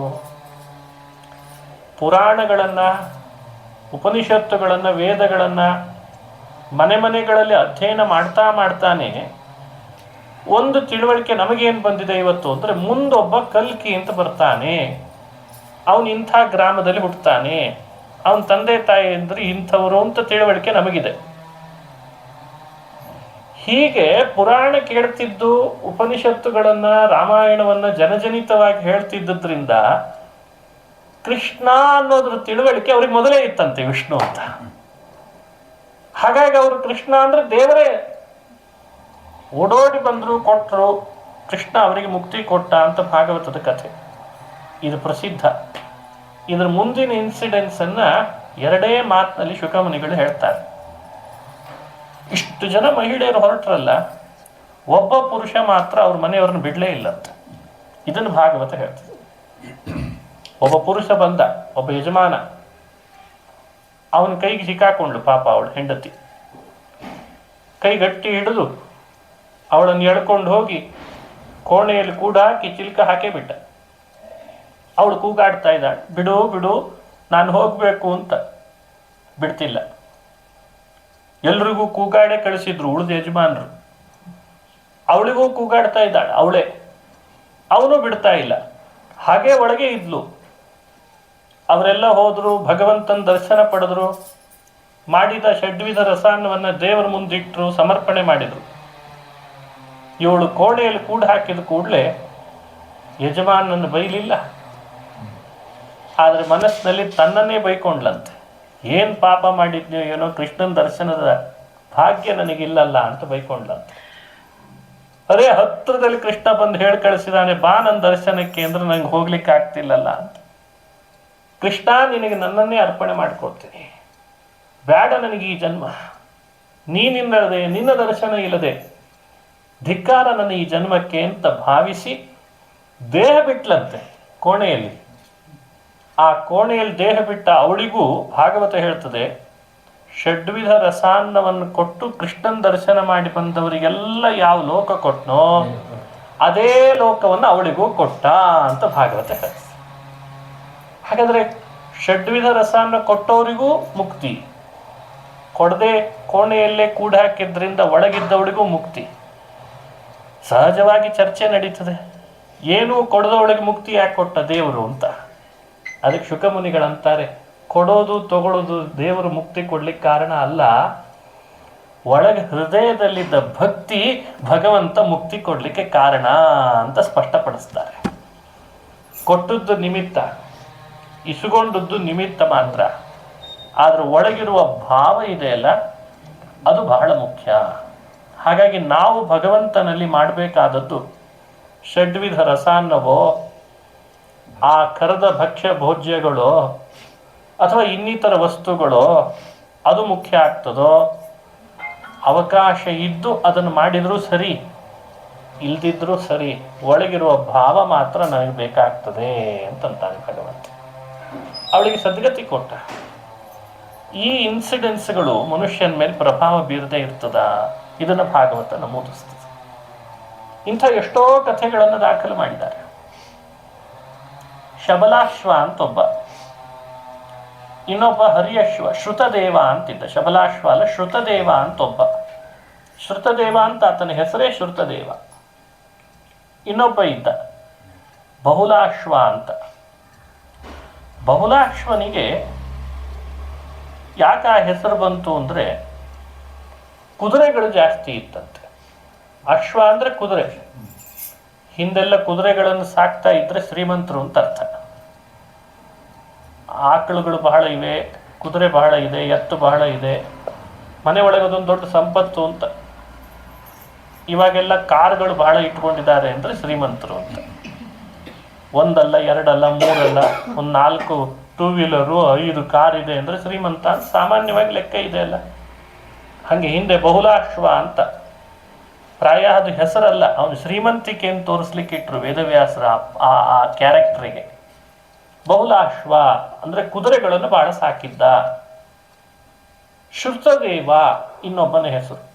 ಇದೊಂದು ಕ್ಯಾರೆಕ್ಟರ್. ಇದು ಬಹಳ ಪ್ರಸಿದ್ಧಿ ಪಡೆದಿಲ್ಲ ಕಥೆ, ಆದರೆ ಭಾಗವತದಲ್ಲಿದೆ ಇದು. ಶ್ರುತದೇವ ಅಂದರೆ ದೇವರ ಬಗ್ಗೆ ಶ್ರವಣ ಮಾಡೋದರಲ್ಲಿ ಬಹಳ ಮುಖ್ಯ ಪಾತ್ರ ಇವನು. ಇನ್ನೊಬ್ರು ಹೇಳ್ತಿದ್ರೆ ಕೇಳೋದ್ರಲ್ಲಿ, ಬಹಳ ಜನರಿಗೆ ದೇವರ ಬಗ್ಗೆ ಕೇಳಿಸೋದ್ರಲ್ಲಿ. ಅದಕ್ಕೆ ಅವನಿಗೆ ಹೆಸರೇ ಶ್ರುತದೇವ. ದೇವರ ಬಗ್ಗೆ ಶ್ರವಣ ತಾನೂ ಮಾಡಿದ್ದ ಚೆನ್ನಾಗಿ, ಇನ್ನೊಬ್ಬರಿಗೂ ಶ್ರವಣವನ್ನು ಮಾಡಿಸ್ತಾ ಇದ್ದ. ನೋಡಿ, ಈ ಕ್ಯಾರೆಕ್ಟರಿಗೆ ಈ ಹೆಸರು ಇಡ್ಲಿಕ್ಕೆ ಕಾರಣನೂ ಇದೆ. ನಾವಿವತ್ತು ಶ್ರುತದೇವರು ಆಗಬಹುದು. ಯಾವುದೇ ಮಾತು, ಯಾವುದೇ ಇನ್ಸಿಡೆನ್ಸ್ ಮನೆಯಲ್ಲಿ ನಡೆದ್ರು ಅದನ್ನು ದೇವರ ಜೊತೆಗೆ ಸೇರಿಸ್ಲಿಕ್ಕೆ ಬರ್ತಿರ್ತದೆ. ಅದನ್ನು ದೇವರೊಟ್ಟಿಗೆ ಕನೆಕ್ಟ್ ಮಾಡ್ಲಿಕ್ಕೆ ಅವಕಾಶ ಇರ್ತದೆ. ನಾವು ಮಾಡ್ತಿರಲ್ಲ, ಅದನ್ನು ಮಾಡಬೇಕು ಅಂತ ಹೇಳ್ತದೆ. ಅದಕ್ಕೆ ಶ್ರುತದೇವ. ಏನೇ ನಡೆದ್ರು ಭಗವಂತ ಮಾಡಿಸಿದ, ಆ ರೀತಿ ಅವನ ವ್ಯಕ್ತಿತ್ವ. ಅಂಥ ಶ್ರೀಮಂತಿಕೆ ಇಲ್ಲ. ಮನೆಯೊಳಗೆ ಒಂದಿಷ್ಟು ಶಿಷ್ಯರನ್ನು ಇಟ್ಟುಕೊಂಡು ಶಾಸ್ತ್ರಗಳನ್ನು ಶ್ರವಣ ಮಾಡಿಸ್ತಾ ಇದ್ದ. ಬಹುಶ್ರುತ ಮಹಾಗುಣಾಹ ಅಂತಾರೆ ಹಿರಿಯರು. ಶಾಸ್ತ್ರ ಪುರಾಣಗಳನ್ನು ಶ್ರವಣ ಮಾಡೋದು ಒಂದು ದೊಡ್ಡ ಗುಣ ಅಂತೆ, ಎಲ್ರಿಗೂ ಅವಕಾಶ ಸಿಗಲ್ಲ. ಆ ಥರದ ಒಂದು ವ್ಯಕ್ತಿತ್ವ ಅವನು. ಆದರೆ ದೇವರಲ್ಲಿ ಭಕ್ತಿ. ಅವಂತಿಕಾಪುರದಲ್ಲಿ ವಾಸ ಮಾಡ್ತಾ ಇದ್ದ. ಅವಂತಿಕಾ ಅಂದರೆ ಇವತ್ತಿನ ಉಜ್ಜಯಿನಿ ಅಂತ ಅರ್ಥ. ಕೃಷ್ಣ ಇದ್ದದ್ದು ದ್ವಾರಕೆಯಲ್ಲಿ. ಬಹುದಿನಗಳ ಬೇಡಿಕೆ ಆಗಿತ್ತು ಇಬ್ಬರು ಭಕ್ತರದ್ದು, ಕೃಷ್ಣ ಬರಬೇಕು ನಮ್ಮನೆಗೆ ಅಂತ. ಆಗಾಗ ಪತ್ರ ಕಳಿಸ್ತಾ ಇದ್ರು. ಇನ್ಯಾರಾದರೂ ದ್ವಾರಕೆ ಕಡೆಗೆ ಹೋಗ್ತಾರೆ ಅಂದರೆ ಒಂದು ಮಾತು ಕೃಷ್ಣನಿಗೆ ಹೇಳ್ರಿ ನಮ್ಮನೆಗೆ ಅಂದು ಬರ್ತಾನೆ ಅಂತ. ಹೀಗೆ ಶ್ರುತದೇವನು ಹೇಳಿ ಕಳಿಸ್ತಾ ಇದ್ದ, ಬಹುಲಾಶ್ವನು ಹೇಳಿ ಕಳಿಸ್ತಾ ಇದ್ದ. ಎಂದಾದರೂ ಒಂದ್ಸಲಿ ಭೇಟಿ ಕೊಡ್ಲಿ ಕೃಷ್ಣ, ನಮ್ಮನೆಗೆ ಭೇಟಿ ಕೊಡ್ಲಿ, ಪವಿತ್ರ ಆಗ್ತೀವಿ. ಯಾವ ಭಕ್ತನಿಗೆ ಆಸೆ ಇಲ್ಲ ದೇವ್ರ ಮನೆಗೆ ಬರಲಿ ಅಂತ? ಹಾಗಾಗಿ ಕೃಷ್ಣನಿಗೆ ಹೇಳಿ ಕಳಿಸ್ತಿದ್ದದಕ್ಕೆ ಕೃಷ್ಣ ಒಂದ್ಸಲಿ ಹೇಳಿ ಕಳಿಸಿದ್ನಂತೆ, ಇಂಥ ದಿನ ಬರ್ತೇನೆ ಅಂತ. ಸರಿ, ನಿಗದಿ ಆಯ್ತು, ದಿನ ನಿಗದಿ ಆಯ್ತು. ಅವತ್ತಿನ ಸಮಯಕ್ಕೆ ಸರಿಯಾಗಿ ಅವಂತಿಕಾಪುರದ ಮಹಾದ್ವಾರದ ಹತ್ರ ಬಂದ್ರಂತೆ ಇಬ್ರು ಭಕ್ತರು. ಈ ಕಡೆಯಿಂದ ಬಹುಲಾಶ್ವ ಬಂದ ಬಲಭಾಗದಲ್ಲಿ, ಕೃಷ್ಣ ಬರ್ತಿದ್ದಾನೆ. ಅವನಿಗೆ ಮೆರವಣಿಗೆ ಮಾಡಬೇಕು, ವಾದ್ಯ ಅವುಗಳ ವ್ಯವಸ್ಥೆ ಮಾಡಿದ. ಲಾಜ, ಚೆನ್ನಾಗಿ ಲಾಜ ಬತ್ತರಳುಗಳನ್ನು ಹಾಕಬೇಕು, ಪೂರ್ಣಕುಂಭ ಮೆರವಣಿಗೆ ಮಾಡಿ ಮನೆಗೆ ಕರ್ಕೊಂಡು ಹೋಗಬೇಕು ಅಂತ ಅವನಿಗೆ. ಎಡಭಾಗದ ಮಹಾದ್ವಾರದ ಕಡೆ ಶ್ರುತದೇವ ಬಂದ. ಅವನು ಶಿಷ್ಯರನ್ನು ಕರ್ಕೊಂಡು ಬಂದಿದ್ದ, ವೇದಾಂತಗಳನ್ನು ಪಾಠ ಮಾಡಿಸ್ಕೊಳ್ಳೋರನ್ನು. ಕೈಯಲ್ಲಿ ಒಂದು ತುಳಸಿ ಮಾಲೆ ಇಟ್ಕೊಂಡಿದ್ದ. ಅಲ್ಲಿ ವಾದ್ಯ ಗೀದ್ಯ ಇಲ್ಲ, ವೈಭವ ಇಲ್ಲ, ಅವನ ಹತ್ರ ರಥ ಇಲ್ಲ, ಅವನ ಹತ್ರ ಕುದುರೆಗಳ ಕಟ್ಟಿದ ರಥ ಇಲ್ಲ. ಆದ್ರೆ ಅವನಿಗೆ ಅದನ್ನು ಮಾಡಬೇಕು ಕೃಷ್ಣನಿಗೆ ಮೆರವಣಿಗೆ ಅಂತ ಆಸೆ ಇದೆ. ಅವನು ಎಡಭಾಗದಲ್ಲಿ ಆತ ಬಂದು ನಿಂತ್ಕೊಂಡ. ಇವನು ಕೃಷ್ಣ ರಥದಲ್ಲಿ ದ್ವಾರಕೆಯಿಂದ ಹೊರಟು ಅವಂತಿಯ ಹತ್ರ ಬಂದು ಕೂಡ್ಲೇನೆ ಬಹುಲಾಶ್ವ ಶ್ರುತದೇವ ಒಟ್ಟೊಟ್ಟಿಗೆ ಹೋಗಿ ಕೃಷ್ಣನನ್ನ ಎದುರುಗೊಂಡು ಬಲಗಡೆಯಲ್ಲಿ ಎಡಗಡೆಯಲ್ಲಿ ಇಬ್ಬರು ಭಕ್ತರು ಕೈ ಹಿಡಿದ್ಬಿಟ್ರು. ನನ್ನ ಮನೆಗೆ ಮೊದಲು ಬರಬೇಕು ಅಂತ. ಇವನು ಹೇಳ್ತಾನೆ, ನನ್ನ ಮನೆಗೆ ಮೊದಲು ಬರಬೇಕು. ಕೃಷ್ಣ, ಆಗಲಿಂದ ಕಾಯ್ತಾ ಇದ್ದೇವೆ, ನಿನಗಾಗಿ ರಥ ತಯಾರಿದೆ, ನೀನು ಮೆರವಣಿಗೆ ಮಾಡಿಸ್ಕೊಳ್ಬೇಕು, ಜನ ಎಲ್ಲ ಕಾಯ್ತಾ ಇದ್ದಾರೆ, ನಾನು ನಿನಗೊಂದು ರತ್ನಾಭಿಷೇಕ ಮಾಡಬೇಕು ಅಂತಿದ್ದೆ. ಹೀಗೆ ಕೃಷ್ಣ ಯಾರ ಹತ್ರ ಹೋಗಬೇಕು? ಒಂದು ಭಾಗದಲ್ಲಿ ಶ್ರುತದೇವ, ಇನ್ನೊಂದು ಭಾಗದಲ್ಲಿ ಬಹುಲಾಶ್ವ. ಶುಕಮುನಿಗಳು ಈ ಕಥೆಯನ್ನು ಭಾಗವತದಲ್ಲಿ ಹೇಳುವಾಗ ಇಲ್ಲೇ ಕೃಷ್ಣ ಬಂದ, ರಥದ ಬಂದು ನಿಂತು ಇಬ್ಬರೂ ಭಕ್ತರು ಕೈ ಗಟ್ಟಿ ಹಿಡಿದ್ರು, ಎಲ್ಲ ಪಿಕ್ಚರೈಸ್ ಮಾಡ್ತಾರೆ. ಭಾಗವತ ಅಂದ್ರೆ ಅದ್ಭುತ ಗ್ರಂಥ. ಆಯ್ತು, ಕೃಷ್ಣ ಆವಾಗ ಇಬ್ಬರೂ ಭಕ್ತರ ಕಡೆಯಲ್ಲಿ ನೋಡಿದ, ಮುಗುಳು ನಕ್ಕ. ಯಾರ ಮನೆಗೆ ಹೋಗ್ತಾನೆ ಅಂತ ಹೇಳಿ ಪರೀಕ್ಷೆ ಮಾಡ್ಲಿಕ್ಕೆ ಕೆಲವ್ರು ನಿಂತಿದ್ರಂತೆ. ಅದ್ರದ್ದು ಕ್ಯಾಮ್ರಾನೇ ಬೇರೆ, ಅದು ಬ್ರೇಕಿಂಗ್ ನ್ಯೂಸ್ ಅಂತ ಹಾಕಬೇಕಾಗಿರ್ತದೆ. ಯಾರ ಮನೆಗೆ ಮೊದಲು ಹೋಗ್ತಾನೆ? ಶ್ರೀಮಂತ ಬಹುಲಾಶ್ವನ ಮೆರವಣಿಗೆಗೆ, ಬಡವ ಶ್ರುತದೇವನ ಮೆರವಣಿಗೆಗೆ ಹೋಗ್ತಾನ? ಎಲ್ಲಿ ಹೋಗ್ತಾನೆ ಕೃಷ್ಣ? ಆಯ್ತು, ಕೃಷ್ಣ ಆ ಸಮಯಕ್ಕೆ ಸರಿಯಾಗಿ ಎದ್ದ. ಇಬ್ರೂ ಕೈ ಹಿಡಿದುದರಿಂದ ಬಹುಲಾಶ್ವನ ಕಡೆಗೆ ತಿರುಗಿದ. ಬಹುಲಾಶ್ವನಿಗೆ ಕೃಷ್ಣ ನನ್ನ ಹತ್ರ ಬಂದ ಅಂತಷ್ಟೇ ಇದೆ, ಶ್ರುತದೇವನ ಕಡೆಗೆ ಹೋಗಿಲ್ಲ ಅಂತ ಗೊತ್ತಿಲ್ಲ. ಆಶ್ಚರ್ಯ ಅಂದ್ರೆ ಅದೇ ಶ್ರುತದೇವನಿಗೆ ಬಲಗೈ ಕೊಟ್ಟಿದ್ನಲ್ಲ, ಬಲಗೈಯಿಂದ ಬಲಭಾಗದ ಕಡೆಗೂ ತಿರುಗಿದ್ದನಂತೆ. ಹ್ಯಾಕ್ ಸಾಧ್ಯ ಆಯ್ತು ಅಂತಾರೆ ಶುಕಮುನಿಗಳು ಹೇಳುವಾಗ. ರಥದಿಂದ ಏಳುವಾಗಲೇ ಎರಡು ರೂಪನಾಗಿ ಎದ್ದ ಅಂತಾರೆ ಭಾಗವತದೊಳಗೆ. ಇದು ನೋಡಿ, ಕೃಷ್ಣನ ಸಮಕಾಲದಲ್ಲಿ ನಡೆದ ಘಟನೆಗಳಿವೆಲ್ಲ. ಕೃಷ್ಣನಿದ್ದಾಗಲೇ ಅವನ ಎದುರುಗಡೆಗೆ ನಡೆದ ಘಟನೆ. ಬಲಗೈ ಕೊಟ್ಟ ಶ್ರುತದೇವನಿಗೆ ಬಲಭಾಗದ ರೂಪ, ಎಡಗೈ ಕೊಟ್ಟ ಶ್ರುತದೇವನಿಗೆ ಎಡಭಾಗದ ರೂಪ ಕಳಿಸಿದ್ದಂತೆ. ಸರಿ, ಇಂಥ ಒಟ್ಟೊಟ್ಟಿಗೆ ಮೆರವಣಿಗೆ. ಇವನು ಅವಲಂಬಿಸಿ ಬಹುಲಾಶ್ವನ ಕಡೆಯುವ ಭಕ್ತರು, ಕುಟುಂಬದ ಸದಸ್ಯರು ಲಾಜ ಹಾಕ್ತಿದ್ದಾರೆ, ವಾದ್ಯಗಳನ್ನು ಮೊಳಗಿಸ್ತಿದ್ದಾರೆ, ಪೂರ್ಣ ಕಲಶ ಹಿಡ್ಕೊಂಡು ಹೋಗ್ತಿದ್ದಾರೆ. ಅಲ್ಲೂ ಮುಗುಳು ನಗುತ್ತಿದ್ದಾನೆ ಕೃಷ್ಣ. ಅವ ರಥದಲ್ಲಿ ತಗೊಂಡು ಹೋಗಿ ಕೂಡಿಸಿದ ಮತ್ತೊಂದು ರಥದಲ್ಲಿ ಅಲ್ಲೂ ಕುಳಿತ. ಆ ಭಾರೀ ವೈಭವ. ಇಲ್ಲಿ ನೋಡಿದ್ರೆ ತಚ್ಚಯ್ಯೋರಾವೃಣೀಮಹೇ ಗಾತುಂ ಯಜ್ಞಾಯ ಗಾತುಂ ಯಜ್ಞಪತೆ ಅಂತ ಒಂದು ತುಳಸಿ ಹಾರ ಹಾಕೊಂಡು ಇವನ ಶಿಷ್ಯರು ಸುತ್ತುವರೆದು ಬಲಭಾಗ ಎಡಭಾಗಗಳಲ್ಲಿ ಕೃಷ್ಣನ ಎರಡು ರೂಪಗಳಿಗೆ ಇಬ್ಬರೂ ಭಕ್ತರಿಗೆ ಸ್ವಲ್ಪವೂ ಮನಸ್ಸಿಗೆ ಖೇದ ಆಗದಂತೆ ಕೃಷ್ಣ ಪರಮಾತ್ಮ ಮೆರವಣಿಗೆ ಮಾಡಿಸ್ಕೊಂಡಂತೆ. ಒಟ್ಟಿಗೆ ಅವನ ಮನೆ ಒಳಗೆ ಹೋದ. ಅವನು ಸಿಂಹಾಸನ ಇಟ್ಟಿದ್ದ ಬಹುಲಾಶ್ವ, ಅದರಲ್ಲಿ ಕುಳಿತ ರತ್ನಗಳನ್ನು ಅಭಿಷೇಕ ಮಾಡಿದ, ಪಾದ ತೊಳೆದ, ಅರ್ಘ್ಯ ಪಾದ್ಯ ಆಚಮನ ಅವನಿಗೆ ಮಾಡಬೇಕಾದ ಉಪಚಾರಗಳನ್ನೆಲ್ಲ ಮಾಡಿದ. ಅದನ್ನು ಆನಂದದಿಂದ ಮಾಡಿಸ್ಕೊಳ್ತಾ ಇದ್ದಾನೆ. ಇವ್ರ ಮನೆಗೆ ಹೋದ, ಶ್ರುತದೇವನ ಮನೆಗೆ. ಅವನ ಮನೆಯಲ್ಲಿ ಆಸನ ಇಲ್ಲ, ಅದೇ ಕಟ್ಟಿಗೆ ಮಣೆ ಹಾಕಿದ್ದ ಕೆಳಗಡೆಗೆ. ಮಣೆ ಮೇಲೆ ಕುಳಿತ, ಆಸನ ಕೊಟ್ಟದ್ದಕ್ಕೆ ಅಲ್ಲೇ ಕುಳಿತ. ಹಿತ್ತಾಳಿ ತಾಬಾಣು ತಂದ, ಪಾದ ತೊಳೆದ, ಏನೂ ಇಲ್ಲದ ಬಡವನಾದ್ದರಿಂದ ಬಡವ ಅಂದಮೇಲೆ ಒಂದು ನೈವೇದ್ಯಕ್ಕೆ ಅಂದರೆ ಒಣಕೊಬ್ಬರಿ ಕಲಸಕ್ರಿ ಇದ್ದೇ ಇರ್ತದೆ, ಅದನ್ನೇ ಇಟ್ಟ. ಕೃಷ್ಣ ಇದೇ ನನ್ನ ಹತ್ರ ಇರೋದು, ಬೇರೆ ಏನಿಲ್ಲ ಅಂತ ಶಾಸ್ತ್ರಗಳನ್ನು ಅನುವಾದ ಮಾಡಲಿಕ್ಕೆ ಪ್ರಾರಂಭ ಮಾಡಿದ. ನೀನು ಗುಣಪೂರ್ಣ, ನೀನು ಸೃಷ್ಟಿಕರ್ತ, ನೀನು ಸಂಹಾರಕರ್ತ, ನೀನು ಸ್ಥಿತಿಕರ್ತ, ನೀನು ಲಯಕರ್ತ, ನೀನು ಜ್ಞಾನ ಕೊಡುವವ, ನೀನೇ ಅಜ್ಞಾನ ಕೊಡುವವ, ನೀನು ಮೋಕ್ಷ ಕೊಡುವವ, ನೀನು ಬಂಧಕ್ಕೆ ಒಳಪಡಿಸಿದವ, ನೀನು ಮೋಕ್ಷ ಕೊಡುವವ. ಹೀಗೆ ಅವನನ್ನು ಅನುವಾದ ಮಾಡಲಿಕ್ಕೆ ಪ್ರಾರಂಭ ಮಾಡಿದ. ಶಿಷ್ಯರ ಕಡೆಯಲ್ಲೆಲ್ಲ ಮಾಡಿಸಿದ. ಅದನ್ನು ಕೇಳ್ತಾ ಕೂತಿದ್ದಾನೆ. ಏನು ಚೆನ್ನಾಗಿ ಹೇಳ್ತಾ ಇದ್ದಾರೆ ಅಂತ ಆನಂದದಿಂದ ಕೃಷ್ಣ ಕೇಳ್ತಾ ಇದ್ದ. ಅವರು ಮನೆಗೆ ಹೋಗಿದ್ದಾನೆ. ಅಲ್ಲಿ ಈ ಭಾಗ ಆ ಭಾಗಗಳಲ್ಲಿ ವ್ಯಜನ ಪರ್ಯಂಕಗಳನ್ನು ವ್ಯವಸ್ಥೆ ಮಾಡಿದ್ದಕ್ಕೆ ಅವರು ಭಾರೀ ಬೀಸ್ತಾ ಇದ್ದಾರೆ, ಗಾಳಿ ಬೀಸ್ತಾ ಇದ್ದಾರೆ. ಸುಗಂಧ ದ್ರವ್ಯಗಳನ್ನು ಮುಂದೆ ತಂದಿಟ್ಟಿದ್ದಾರೆ. ಪನ್ನೀರನ್ನು ಕೃಷ್ಣನ ಮೇಲೆ ಸಿಂಪಡಿಸ್ತಾ ಇದ್ದಾರೆ. ಅದನ್ನು ಮಾಡಿಸ್ಕೊಳ್ತಾ ಇದ್ದಾನೆ. ಏಕಕಾಲದಲ್ಲಿ ಈ ಘಟನೆ ನಡೀತಾ ಇದೆ. ಅವನು ತನಗೇನೆಲ್ಲ ಕೊಟ್ಟ ದೇವರ ಸಂಪತ್ತು, ಆ ದೈವಿ ಸಂಪತ್ತನ್ನು ದೇವರಿಗೆ ಅರ್ಪಿಸಿ ಕೃಷ್ಣಾರ್ಪಣ ಅಂತ. ನೋಡು, ನಿನ್ನ ಮನೆಗೆ ಬಾ ಅಂದಿದ್ದಿ, ಬಂದಿದ್ದೇನೆ. ಏನು ಬೇಕು ನಿನಗೆ? ಏನು ಬೇಕು? ಕೃಷ್ಣ ನಿನ್ನ ದರ್ಶನವೇ ಬೇಕು ಅಂತ ಕೇಳಿದ್ನಂತೆ. ದರ್ಶನ ಆಯಿತು. ಹೊರಟ ಕೃಷ್ಣ ಅಲ್ಲಿದೆ. ಎಲ್ಲ ಇಸ್ಕೊಂಡ ಹೊರಟಾಗಲೂ ಇವನ ಮನೆಯಿಂದ ಹೊರಟಿದ್ದ, ಶ್ರುತದೇವನ ಮನೆಯಿಂದ. ಮತ್ತೆ ಪುನಃ ಒಂದೇ ರಥ ಮಹಾದ್ವಾರದಲ್ಲಿ ನಿಂತಿತ್ತು, ಕೃಷ್ಣಂದೇ ರಥ. ಅಲ್ಲಿ ಕೂಡುವಾಗ ಬಲಗಡೆಯಿಂದ ಕೃಷ್ಣ, ಎಡಗಡೆಯಿಂದಲೂ ಕೃಷ್ಣ ಹತ್ತಿದ. ಶ್ರುತದೇವ ಬಹುಲಾಶ್ವರು ಹತ್ತಿದ್ರು. ಕೃಷ್ಣನ್ ಕೂಡಿಸುವಾಗ ಒಬ್ಬನೇ ಆದಂತೆ, ದ್ವಾರಕೆಗೆ ಬಂದಾಗ ಒಬ್ಬನಾಗಿ ಬಂದ ಅಂತ ಭಾಗವತ ಹೇಳ್ತದೆ. ಇಬ್ಬರಿಗೂ ಮುಕ್ತಿ ಕೊಟ್ಟಿದ್ದಾನೆ, ಇಬ್ಬರಿಗೆ ದರ್ಶನ ಕೊಟ್ಟಿದ್ದಾನೆ, ಇಬ್ಬರ ಸೇವೆ ಸ್ವೀಕರಿಸಿದ್ದಾನೆ.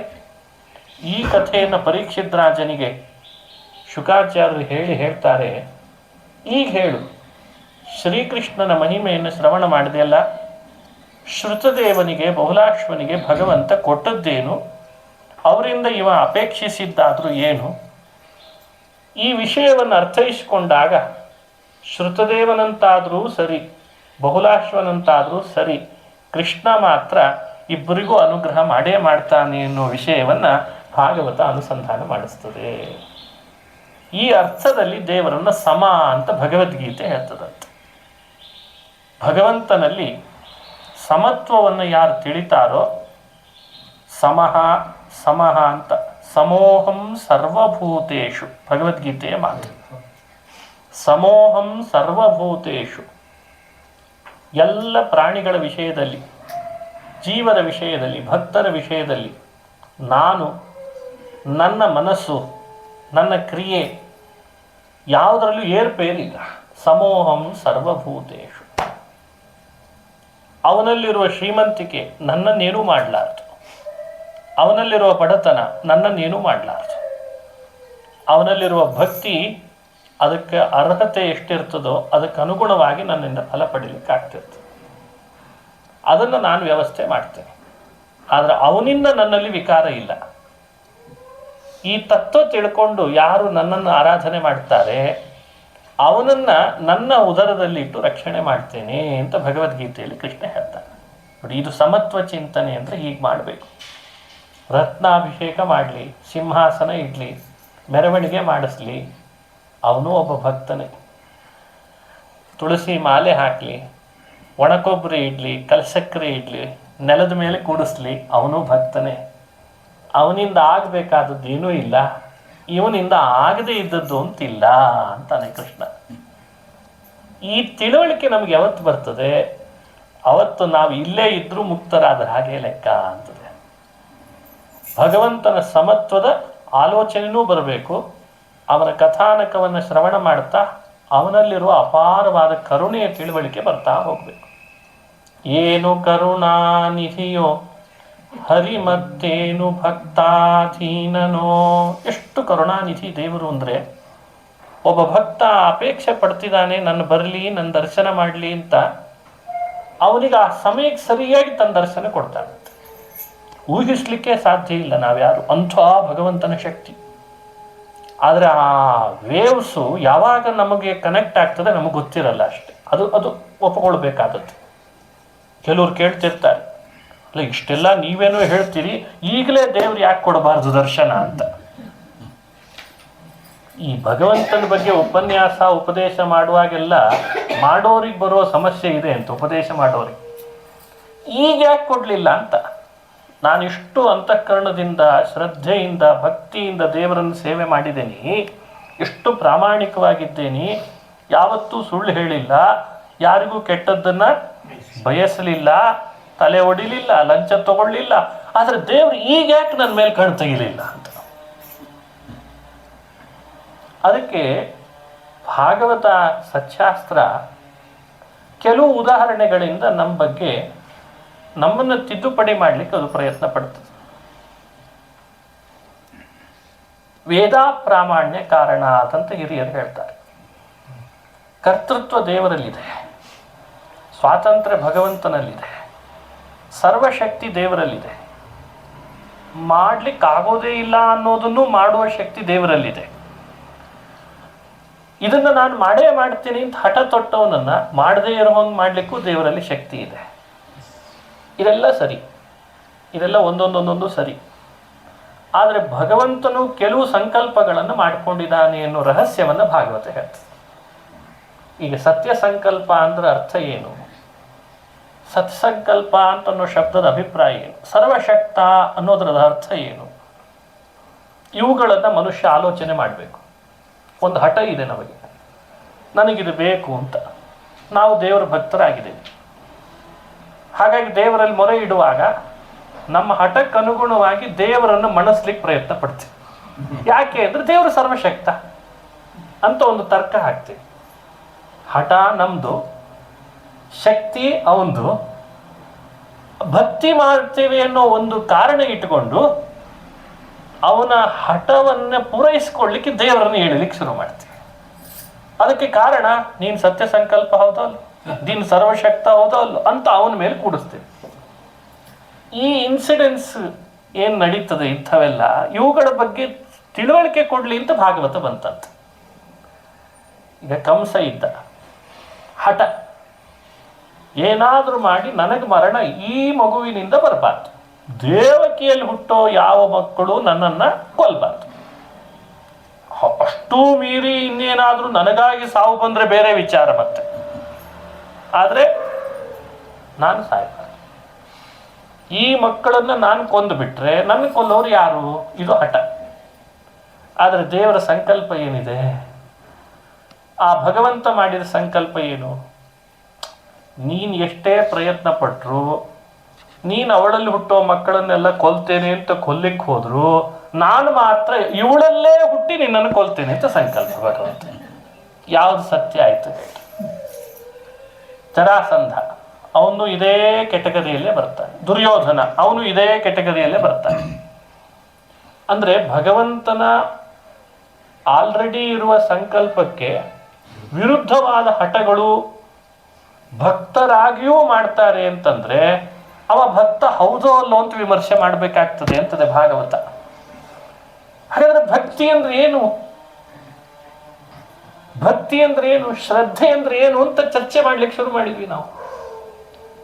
ನಮ್ಮ ನೀಡ್ಗಳನ್ನ ಪೂರೈಸಿಕೊಳ್ಳಿಕ್ಕೆ ದೇವರಲ್ಲಿ ಮಾಡುವ ಸ್ನೇಹ ಭಕ್ತಿ ಅಲ್ಲ, ಭಗವಂತ ನಮ್ಮ ಬಗ್ಗೆ ಮಾಡಿರುವ ಕರುಣೆಯನ್ನ ನಮ್ಮ ಅರ್ಹತೆಗೆ ಅನುಗುಣವಾಗಿ ನೀನು ಕೊಟ್ಟದ್ದನ್ನು ನಾನು ಅನುಭವಿಸ್ತೇನೆ ಅನ್ನೋದು ಭಕ್ತಿ ಅಂತ. ಇದೇ ವ್ಯತ್ಯಾಸ ಆಯ್ತು ನೋಡ್ರಿ. ನಮ್ಮಲ್ಲಿ ವ್ಯತ್ಯಾಸ ಆಗ್ತಿರೋದೇ ಇದೆ. ಆಚರಣೆ ಅಂದ್ರೆ ಏನು? ಶ್ರದ್ಧೆ ಅಂದ್ರೆ ಏನು? ದೇವರ ಪೂಜೆ ಅಂದ್ರೆ ಏನು? ನಾನು ದೇವರಿಗೆ ಶರಣಾಗೋದು ಅಂದ್ರೆ ಏನು? ದೇವರಿಗೆ ಶರಣು, ಭಕ್ತಿ, ಶ್ರದ್ಧೆ ಇವುಗಳದ್ದೆಲ್ಲ ಅರ್ಥ ಇಷ್ಟೇ. ಆಲ್ರೆಡಿ ನನ್ನೊಳಗೆ ಒಬ್ಬನಿದ್ದಾನೆ, ನನ್ನನ್ನು ರಕ್ಷಿಸ್ತಿದ್ದಾನೆ, ನನ್ನೊಳಗಿರುವವನ ಸಂಕಲ್ಪಕ್ಕೆ ವಿರುದ್ಧವಾಗಿ ನಡ್ಕೊಳ್ಳೋದಿಲ್ಲ ಅನ್ನೋದೇ ಭಕ್ತಿ ಅಂತ ದೇವರಲ್ಲಿ. ಇದೇ ಭಕ್ತಿ ನಿಜವಾಗ್ಲು. ಇದಕ್ಕಿಂತ ದಾಸ್ಯ ಏನಿದೆ? ನಾವು ಹಾಗೆ ಮಾಡಲ್ಲ. ನಾವು ಆಲ್ರೆಡಿ ಒಂದು ಇಟ್ಕೊಂಡು ಬಿಡ್ತೇವೆ, ಅದಕ್ಕೆ ಅನುಗುಣ ದೇವರನ್ನ ಬರಲಿ ಅಂತ ಅಂತೀವಿ. ಅವಾಗ ಅವನು ಯಾಕೆ ಸ್ವತಂತ್ರನಾಗಬಲ್ಲ? ಅವನು ಯಾಕೆ ಸ್ವತಂತ್ರ ಅಂತ ಒಪ್ಪಿಕೊಂಡಾಗ ಆಯಿತು. ಭಾಗವತ ಕ್ಷಣ ಕ್ಷಣಕ್ಕೆ ಈ ವಿಷಯವನ್ನು ನಮಗೆ ಪರಿಚಯಿಸಿದ್ದು ಈ ಉದ್ದೇಶದಿಂದ. ಅವ ಸ್ವತಂತ್ರ, ಅವ ಸಮ, ಅವನಿಗೆ ನಿನ್ನಿಂದ ಆಗಬೇಕಾದದ್ದಿಲ್ಲ, ಆದರೆ ನಿನಗೆ ಮಾತ್ರ ಅವನಿಂದ ಬಿಟ್ಟು ಬೇರೆಯವರಿಂದ ಅಲ್ಲೇ ಇಲ್ಲ, ಅವನಿಂದಲೇ ಎಲ್ಲ ಆಗ್ತಿರೋದು. ಇದನ್ನು ಗೊಲ್ಲ ಬಾಲಕರಿಗೆ, ಯಶೋದೆಗೆ, ದೇವಕಿಗೆ, ವಸುದೇವನಿಗೆ, ನಂದಗೋಪನಿಗೆ ಪರಿಚಯ ಮಾಡಿಸಿದ ಬೇರೆ ಏನಲ್ಲ. ನಂದೊಂದು ಸಂಕಲ್ಪ ಹೀಗಿದೆ, ಅದಕ್ಕೆ ಅನುಗುಣ ನೀನು ಇದ್ರೆ ನೀನು ಅನುಭಕ್ತನಾಗ್ತಿ. ನೀನೇನೋ ಒಂದು ಸಂಕಲ್ಪ ಆಲ್ರೆಡಿ ಮಾಡಿಬಿಡ್ತಿ, ಅದಕ್ಕೆ ಅನುಗುಣ ನಾನು ಬರಲಿ ಅಂತ ಅನ್ಬೇಡ ಅಂತ ಅಷ್ಟೇ. ಅದು ತಪ್ಪಾಗ್ತದೆ ನೋಡಿ. ಎಲ್ಲಿ ನಾವು ಮಿಸ್ಟೇಕ್ ಮಾಡ್ತಿದ್ದೇವೆ ಅನ್ನೋದನ್ನು ಭಾಗವತ ಅದಕ್ಕೆ ಹೇಳ್ತದೆ. ಅದು ಎಲ್ಲ ಕಡೆಯಲ್ಲೂ ಯೋಚನೆ ಮಾಡಿ ನೋಡೋಣ. ನಮ್ಮ ಜೀವನದೊಳಗೆ ಯಾವಾಗ ನಾವು ಆಲ್ರೆಡಿ ಒಂದು ಸಂಕಲ್ಪ ಮಾಡಿ ದೇವರನ್ನು ಅದಕ್ಕೆ ಎಳಿಲಿಕ್ಕೆ ನೋಡಿದ್ವಿ, ಅದು ಫೇಲ್ ಆಯಿತು. ಯಾವಾಗ ದೇವರೇ ನೀನೇನು ಮಾಡ್ತಿ ಅದೇ ಸರಿಯಾದದ್ದು ಅಂತ ಅವನ ಪಾದಕ್ಕೆ ಶರಣಾದ್ವಿ, ಅವಾಗದು ಸಕ್ಸಸ್ ಆಯಿತು. ಇದನ್ನು ಯೋಚನೆ ಮಾಡಿಕೊಳ್ಳಿ ಅನ್ನೋದಕ್ಕೆ ಶ್ರೀಮದ್ ಭಾಗವತದಲ್ಲಿ ಕಥೆಗಳನ್ನು ಹೇಳ್ತಾರೆ. ಎಲ್ಲ ಕ್ಷಣದ ಭಕ್ತರ ಕಥೆಗಳನ್ನು ಹೇಳುವಾಗಲೂ ಅಲ್ಲಿ ತನಕ ಪರಮಾತ್ಮ ಪರೀಕ್ಷೆ ಮಾಡ್ತಾನಂತೆ. ಅದು ದ್ರೌಪದಿನೇ ಇರ್ಬೋದು,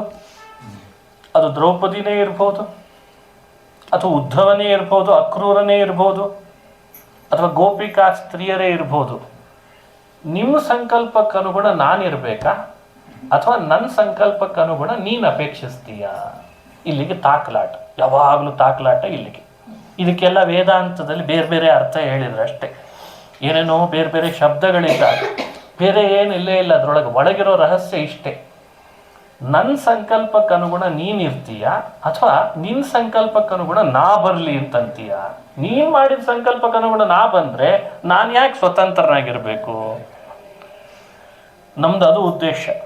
ನೀನೊಂದು ಸ್ವಲ್ಪ ನನ್ನ ಜೀವನದೊಳಗೆ ಹಿಂಗೆ ಮಾಡಬೇಕಾಗಿತ್ತು ಅಂತೀವಿ. ಸ್ವಲ್ಪ ಸಮಸ್ಯೆ ಆಯ್ತು ನೋಡ್ರಿ. ಇಲ್ಲದೆ ಇದ್ರೆ ಉಳಿದೆಲ್ಲ ಸರಿ ಮಾಡ್ದ ದೇವರು ನನ್ನ ಜೀವನದೊಳಗೆ, ಇದೊಂದು ತಪ್ಪು ಮಾಡ್ದ ಅಂತಂತೀವಿ. ಮಹಾಭಾರತ ಹೇಳ್ತದೆ, ದ್ರೌಪದಿಯನ್ನ ಆ ಮನೆಗೆ ಕೊಡಿಸದೆ ಹೋಗಿದ್ರೆ ಎಷ್ಟು ಚೆನ್ನಾಗಿರ್ತಿತ್ತು ಅಂತ ಆಲೋಚನೆ ಮಾಡಿದವರು ಬಹಳ ಇದ್ದಾರೆ.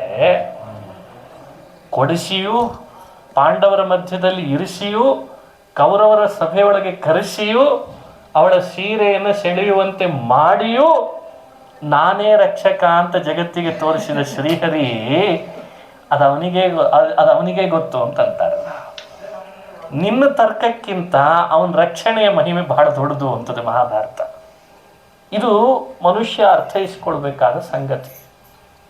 ಇಲ್ಲಿ ನಮ್ಮ ತರ್ಕಗಳನ್ನು ಯಾವತ್ತು ಕಡಿಮೆ ಮಾಡಿಕೊಂಡು ಭಗವಂತನ ಸಂಕಲ್ಪದ ಅಪಾರವಾದ ಶಕ್ತಿಯನ್ನು ಜಾಗೃತಗೊಳಿಸ್ಕೊಳ್ತೇವೆ, ಅಲ್ಲಿ ಖುಷಿ ಪಡ್ತೇವೆ, ಅಲ್ಲಿ ಸಂತೋಷ ಪಡ್ತೇವೆ, ಅಲ್ಲಿ ಆನಂದ ಪಡ್ತೇವೆ, ಆವಾಗ ದೇವರು ಒಲಿಲಿಕ್ಕೆ ಶುರು ಮಾಡ್ತಾರೆ. ಅದಕ್ಕೆ ಭಾಗವತ ಒಂದು ಮಾತು ಹೇಳ್ತದೆ, ಪುರುಷಕಾರ ಹಾಗೂ ಭಗವಂತನ ಕಾರುಣ್ಯ ಎರಡರೊಳಗೆ ಯಾವುದು ಶ್ರೇಷ್ಠ? ಪುರುಷಕಾರ ಅಂತ ಶಬ್ದಗಳು ಶಾಸ್ತ್ರಗಳಲ್ಲಿ ಬರ್ತವೆ. ಮನುಷ್ಯ ಪ್ರಯತ್ನ ಪಟ್ಟು ಮಾಡೋದಕ್ಕೆ ಪುರುಷಕಾರ ಅಂತ ಹೆಸರು. ನಮ್ಮ ಪ್ರಯತ್ನ ಪಟ್ಟು ನಾವು ಇವತ್ತು ಬದುಕಿನಲ್ಲಿ ಹೆಚ್ಚು ಸಂತೋಷ ಪಟ್ಟದ್ದು ಜಾಸ್ತಿಯೋ, ಪ್ರಯತ್ನನೇ ಪಡೆದೇನೆ ನಾವು ಸಂತೋಷ ಪಟ್ಟದ್ದು ಜಾಸ್ತಿಯೋ ಅಂತ ಅನಾಲಿಸಿಸ್ ಮಾಡ್ಬೇಕಂತ. ಮಲಗ್ತೇವೆ, ಪ್ರಯತ್ನ ಪಟ್ಟು ಮಲಗಲ್ಲ. ನಿದ್ರೆ ಬರ್ತೇವೆ, ನಿದ್ರೆಗೆ ಜಾರ್ತೇವೆ, ಪ್ರಯತ್ನ ಪಟ್ಟು ಜಾರಿದ್ದಲ್ಲ, ಜಾರ್ತೇವೆ, ನಿದ್ರೆಗೆ ಜಾರ್ತೇವೆ. ಸಂತೋಷ ಪಡ್ತೇವೆ, ಎಷ್ಟು ಸಂತೋಷ ಅಂತ ಇನ್ಯಾವುದರಿಂದಲೂ ಪಟ್ಟಿರಲ್ಲ, ಅಷ್ಟು ಖುಷಿ ಪಡ್ತೇವೆ. ಅದು ಪುರುಷ ಪ್ರಯತ್ನ ಸಾಧ್ಯನಾ? ಹಾಗಾದ್ರೆ ಮನುಷ್ಯನ ಬದುಕಿನೊಳಗೆ 24 ಗಂಟೆಯಲ್ಲಿ 99% ಅವನ ಬದುಕಿನೊಳಗೆ ಅವನು ಸಂತೋಷ ಪಡ್ತಾ ಇರೋದು ಅವನ ಪ್ರಯತ್ನದಿಂದ ಅಲ್ಲೇ ಅಲ್ಲ. ಇವತ್ತು ಮಾತಿನಿಂದ, ಕೃತಿಯಿಂದ, ಅಥವಾ ತಿನ್ನೋದ್ರಿಂದ, ವಿಹಾರದಿಂದ, ಆಹಾರದಿಂದ, ಮಲಗಿದ್ರಿಂದ, ಎಲ್ಲದರ ಹಿಂದೆ ಮನುಷ್ಯನ ಪ್ರಯತ್ನದ ಪರ್ಸೆಂಟೇಜ್ ಎಷ್ಟಿದೆ, ಪ್ರತಿಶತ ಎಷ್ಟಿದೆ? ಒಂದೊಳ್ಳೆ ವಾಹನದಲ್ಲಿ ಓಡಾಡ್ತೀವಿ, ಆ ವಾಹನ ಖುಷಿ ಪಡ್ತು ಅಲ್ಲ, ಸಂತೋಷ ಪಟ್ಟದ್ದಲ್ಲ ವಾಹನದಿಂದ, ಅದ್ರ ಹಿಂದೆ ಸಂತೋಷ ಪಟ್ಟದ್ದು ಬೇರೆನೇ ಇರ್ತದೆ ಕಾರಣ. ಅದೆಲ್ಲ ಕೊಡೋದು ನಾವಲ್ಲ ಅಂತ ಗೊತ್ತಾಗ್ತದೆ. ಇದನ್ನೇ ಯೋಚನೆ ಮಾಡ್ತು ಭಾಗವತ. ಹಾಗಾದರೆ ಮನುಷ್ಯ ಪ್ರಯತ್ನದಿಂದ ಆಗುವ ಸಂತೋಷಕ್ಕೂ ಭಗವಂತ ನಮಗೆ ಕೊಡ್ತಾ ಇರುವಂಥ ಅಪಾರವಾದ ಸಂತೋಷಕ್ಕೂ ತೃಪ್ತಿಗೂ ವ್ಯತ್ಯಾಸ ಇದೆಯಪ್ಪ. ಇದನ್ನು ನೋಡಿ ವಿಚಾರ ಮಾಡಿ ಆದರೂ ಭಗವಂತನಿಗೆ ಶರಣು ಬಾ, ನಿನ್ನ ಆಪತ್ತುಗಳು ಹೇಗೆ ದೂರ ಆಗ್ತವೆ ನೋಡು ಅನ್ನೋ ತತ್ವವನ್ನು ಭಾಗವತ ಹೇಳ್ತದೆ. ಅಂಥ ಶ್ರೀಮದ್ ಭಾಗವತದಲ್ಲಿ ಬರುವ ಬಹುಲ ಅಶ್ವಾಶ್ರುತದೇವನ ಕಥೆಯನ್ನು ಇವತ್ತು ಕೇಳಿದ್ವಿ. ಸಪ್ತಮ ಸ್ಕಂಧದಲ್ಲಿ ಬರುವಂಥ ಸುಯಜ್ಞನಿಗೆ ಉಪದೇಶ ಮಾಡಿದ ಯಮದೇವರ ಉಪದೇಶದ ಮಾತುಗಳನ್ನು ಕೇಳಿದ್ವಿ. ಭಗವದ್ಗೀತೆಯಲ್ಲಿ ಬರುವ ಒಂದು ಮಾತನ್ನು ಹೇಳಿ ಮುಕ್ತಾಯ ಮಾಡ್ತೇನೆ. ಗೀತೆಯಲ್ಲಿ ಕೃಷ್ಣ ದೇವತೆಗಳು ನಮ್ಮ ಅಪೇಕ್ಷೆಗಳನ್ನು ಪೂರೈಸ್ತಾ ಇರ್ತಾರೆ. ಹೌದು, ಪೂರೈಸ್ತಾರೆ, ನಿಜ. ನಮಗೇನೋ ಬೇಕು, ಇಂಥ ಒಬ್ಬ ದೇವತೆಯನ್ನು ಆರಾಧಿಸು ಕೊಡ್ತಾರೆ, ಅದು ಒಂದು ನಿಜ. ನಾನು ಕೂಡ ನನ್ನನ್ನು ಅಪೇಕ್ಷೆ ಪಟ್ಟು ಯಾರು ಬರ್ತಾರೆ, ಫಲದ ಅಪೇಕ್ಷೆ ನಾನು ಕೊಡ್ತೀನಿ ಅಂತ ಕೃಷ್ಣ ಹೇಳಿದಾಗ ಅರ್ಜುನ ಕೇಳಿದ, ಆ ಎಲ್ಲ ದೇವತೆಗಳು ಮಾಡೋದು ಇದೇ ಕೆಲಸ, ನೀ ಮಾಡೋದು ಇದೇ ಕೆಲಸ ಅಂದಾಗ ಅವರನ್ನು ಬಿಟ್ಟು ನಿನ್ನ ಹತ್ರನೇ ಬರಬೇಕು ಅಂತ ಯಾಕೆ ಅಂತ ಕೇಳಿದ. ಸಹಜದ ಪ್ರಶ್ನೆ. ನಮಗೆ ಬೇಕಾಗಿರೋದು ಒಂದಿದೆ, ಅದನ್ನು ಕೊಡ್ಲಿಕ್ಕೆ ತುಂಬ ಜನ ನಿಂತಿದ್ದಾರೆ ಅಂದಾಗ ಅವರನ್ನೆಲ್ಲ ಬಿಟ್ಟು ನಿನ್ನ ಹತ್ರನೇ ಬರಬೇಕು ಅಂತೀನು? ಆಪ್ಷನಲ್ ವ್ಯವಸ್ಥೆಗಳು ಮನುಷ್ಯನನ್ನು ಬಹಳ ಬೇಗ ಆಕರ್ಷಣೆಗೊಳಿಸ್ತವೆ ಅಂತ ತಾನೇ ಇವತ್ತು ವ್ಯಾಪಾರೀಕರಣದಲ್ಲಿ ಬಹಳ ಜನ ಬೇಗ ಬೇಗ ಮುಂದೆ ಬರ್ತಾ ಇದ್ದಾರೆ. ಅದರಲ್ಲಿ ಬೈ ಒನ್ ಗೆಟ್ ಒನ್ ವ್ಯವಸ್ಥೆಗಳು. ಒಟ್ಟು ನಿಮ್ಮ ನೀಡ್ ನಾವು ಫಿಲ್ ಮಾಡ್ತೀವಿ ಅಷ್ಟೇ. ಅವರೆಲ್ಲ ದೇವತೆಗಳಿದ್ದಾರೆ, ಎಲ್ಲರೂ ಕೊಡಲಿಕ್ಕೆ ನಿಂತಿದ್ದಾರೆ. ನೀನು ಕೊಡಲಿಕ್ಕೆ ನಿಂತಿದ್ದಿ, ಅವರು ಕೊಡಲಿಕ್ಕೆ ನಿಂತಾಗ ಅವರನ್ನೆಲ್ಲ ಬಿಟ್ಟು ನಿನ್ನನ್ನು ಬರಬೇಕು ಶರಣು ಅಂತಂತ ಯಾಕೆ ಕೃಷ್ಣ? ಇದು ಸಹಜ ಪ್ರಶ್ನೆ. ಕೃಷ್ಣನ ಉತ್ತರ ಏನು ಅಂದರೆ, ನನ್ನಲ್ಲಿಯೂ ಅವರಲ್ಲಿಯೂ ಇರೋ ಒಂದು ವ್ಯತ್ಯಾಸ ಹೇಳ್ತೀನಿ, ಪಾಯಿಂಟ್ ಮಾಡ್ಕೊಳ್ಳೋಣ. ಒಂದೆರಡು ಪಾಯಿಂಟ್ ಸದ್ಯಕ್ಕೆ ಹೇಳಿರ್ತೀನಿ. ಅವರೆಲ್ಲರೂ ನಿನಗೆ ಬೇಕಾದದ್ದನ್ನು ಕೊಡ್ತಾರೆ, ನಿಜ. ಆದರೆ ಏನು ಕೊಡ್ತಾರೆ ಅದು ಲಿಮಿಟೆಡ್ ಆಗಿ ಕೊಡ್ತಾರೆ. First point. ನಾನೇನು ಕೊಡ್ತೇನಲ್ಲ, ಅನ್ಲಿಮಿಟೆಡ್ ಕೊಡ್ತೇನೆ. ಹಾಗಾದರೆ ಲೋಕದಲ್ಲಿ ಅನ್ಲಿಮಿಟೆಡ್ ಟಾಕ್ ಟೈಮ್ ಕೊಡೋನನ್ನು ರೀಚಾರ್ಜ್ ಮಾಡಿಸ್ತೇವೋ, ಲಿಮಿಟೆಡ್ ಕೊಡೋನು ಮಾಡ್ತೇವೋ? ಅಂತವತ್ತು ಫಲಂ ತೇಷಾಂ ನಿತ್ಯಸ್ಯೋಕ್ತ ಶರೀರಿಣಃ. ಇದು ಗೀತೆಯಲ್ಲಿ ಬರುವ ಮತ್ತೊಂದು ಮಾತು. ತೇಷಾಂ ಫಲಂ ಅಂತವತ್ ಅಂದರೆ ಲಿಮಿಟೆಡ್ ಅಂತ ಅರ್ಥ. ನಿತ್ಯಸ್ಯೋಕ್ತ ಶರೀರಿಣಃ, ನಾನು ಕೊಡುವ ಫಲ ಇದೆಯಲ್ಲ ಅನ್ಲಿಮಿಟೆಡ್. ಮೊದಲನೇ ಯುಕ್ತಿ ಸರಿ ಅದಲ್ಲ. ಎರಡನೇ ಪಾಯಿಂಟ್ ಹೇಳ್ದ, ಅವರಿಂದ ಫಲ ಪಡೀಲಿಕ್ಕೆ, ಅವರನ್ನು ಆರಾಧಿಸ್ಲಿಕ್ಕೆ ಏನು ನಿಯಮಾವಳಿಗಳಿದ್ದಾವೆ ಅವುಗಳಲ್ಲಿ ಸ್ವಲ್ಪ ಕಠಿಣತೆ ಇದೆ, ಕ್ಲೇಶ ಇದೆ. ನನ್ನನ್ನು ಆರಾಧಿಸಿ ಫಲ ಪಡೆಯುವ ಏನು ವ್ಯವಸ್ಥೆ ಇದೆ ಅದು ಬಹಳ ಸುಲಭ ಇದೆ. ಈ ಒಂದು ಯೋಚನೆ ಮಾಡಿಯೂ ಅವರಿಗಿಂತ ನಾನು ಯಾವ ಸ್ತರದಲ್ಲಿದ್ದೇನೆ ಅಂತ ನೀನು ತಿಳ್ಕೋ ಅಂತ ಅನ್ನಂತೆ ಕೃಷ್ಣ.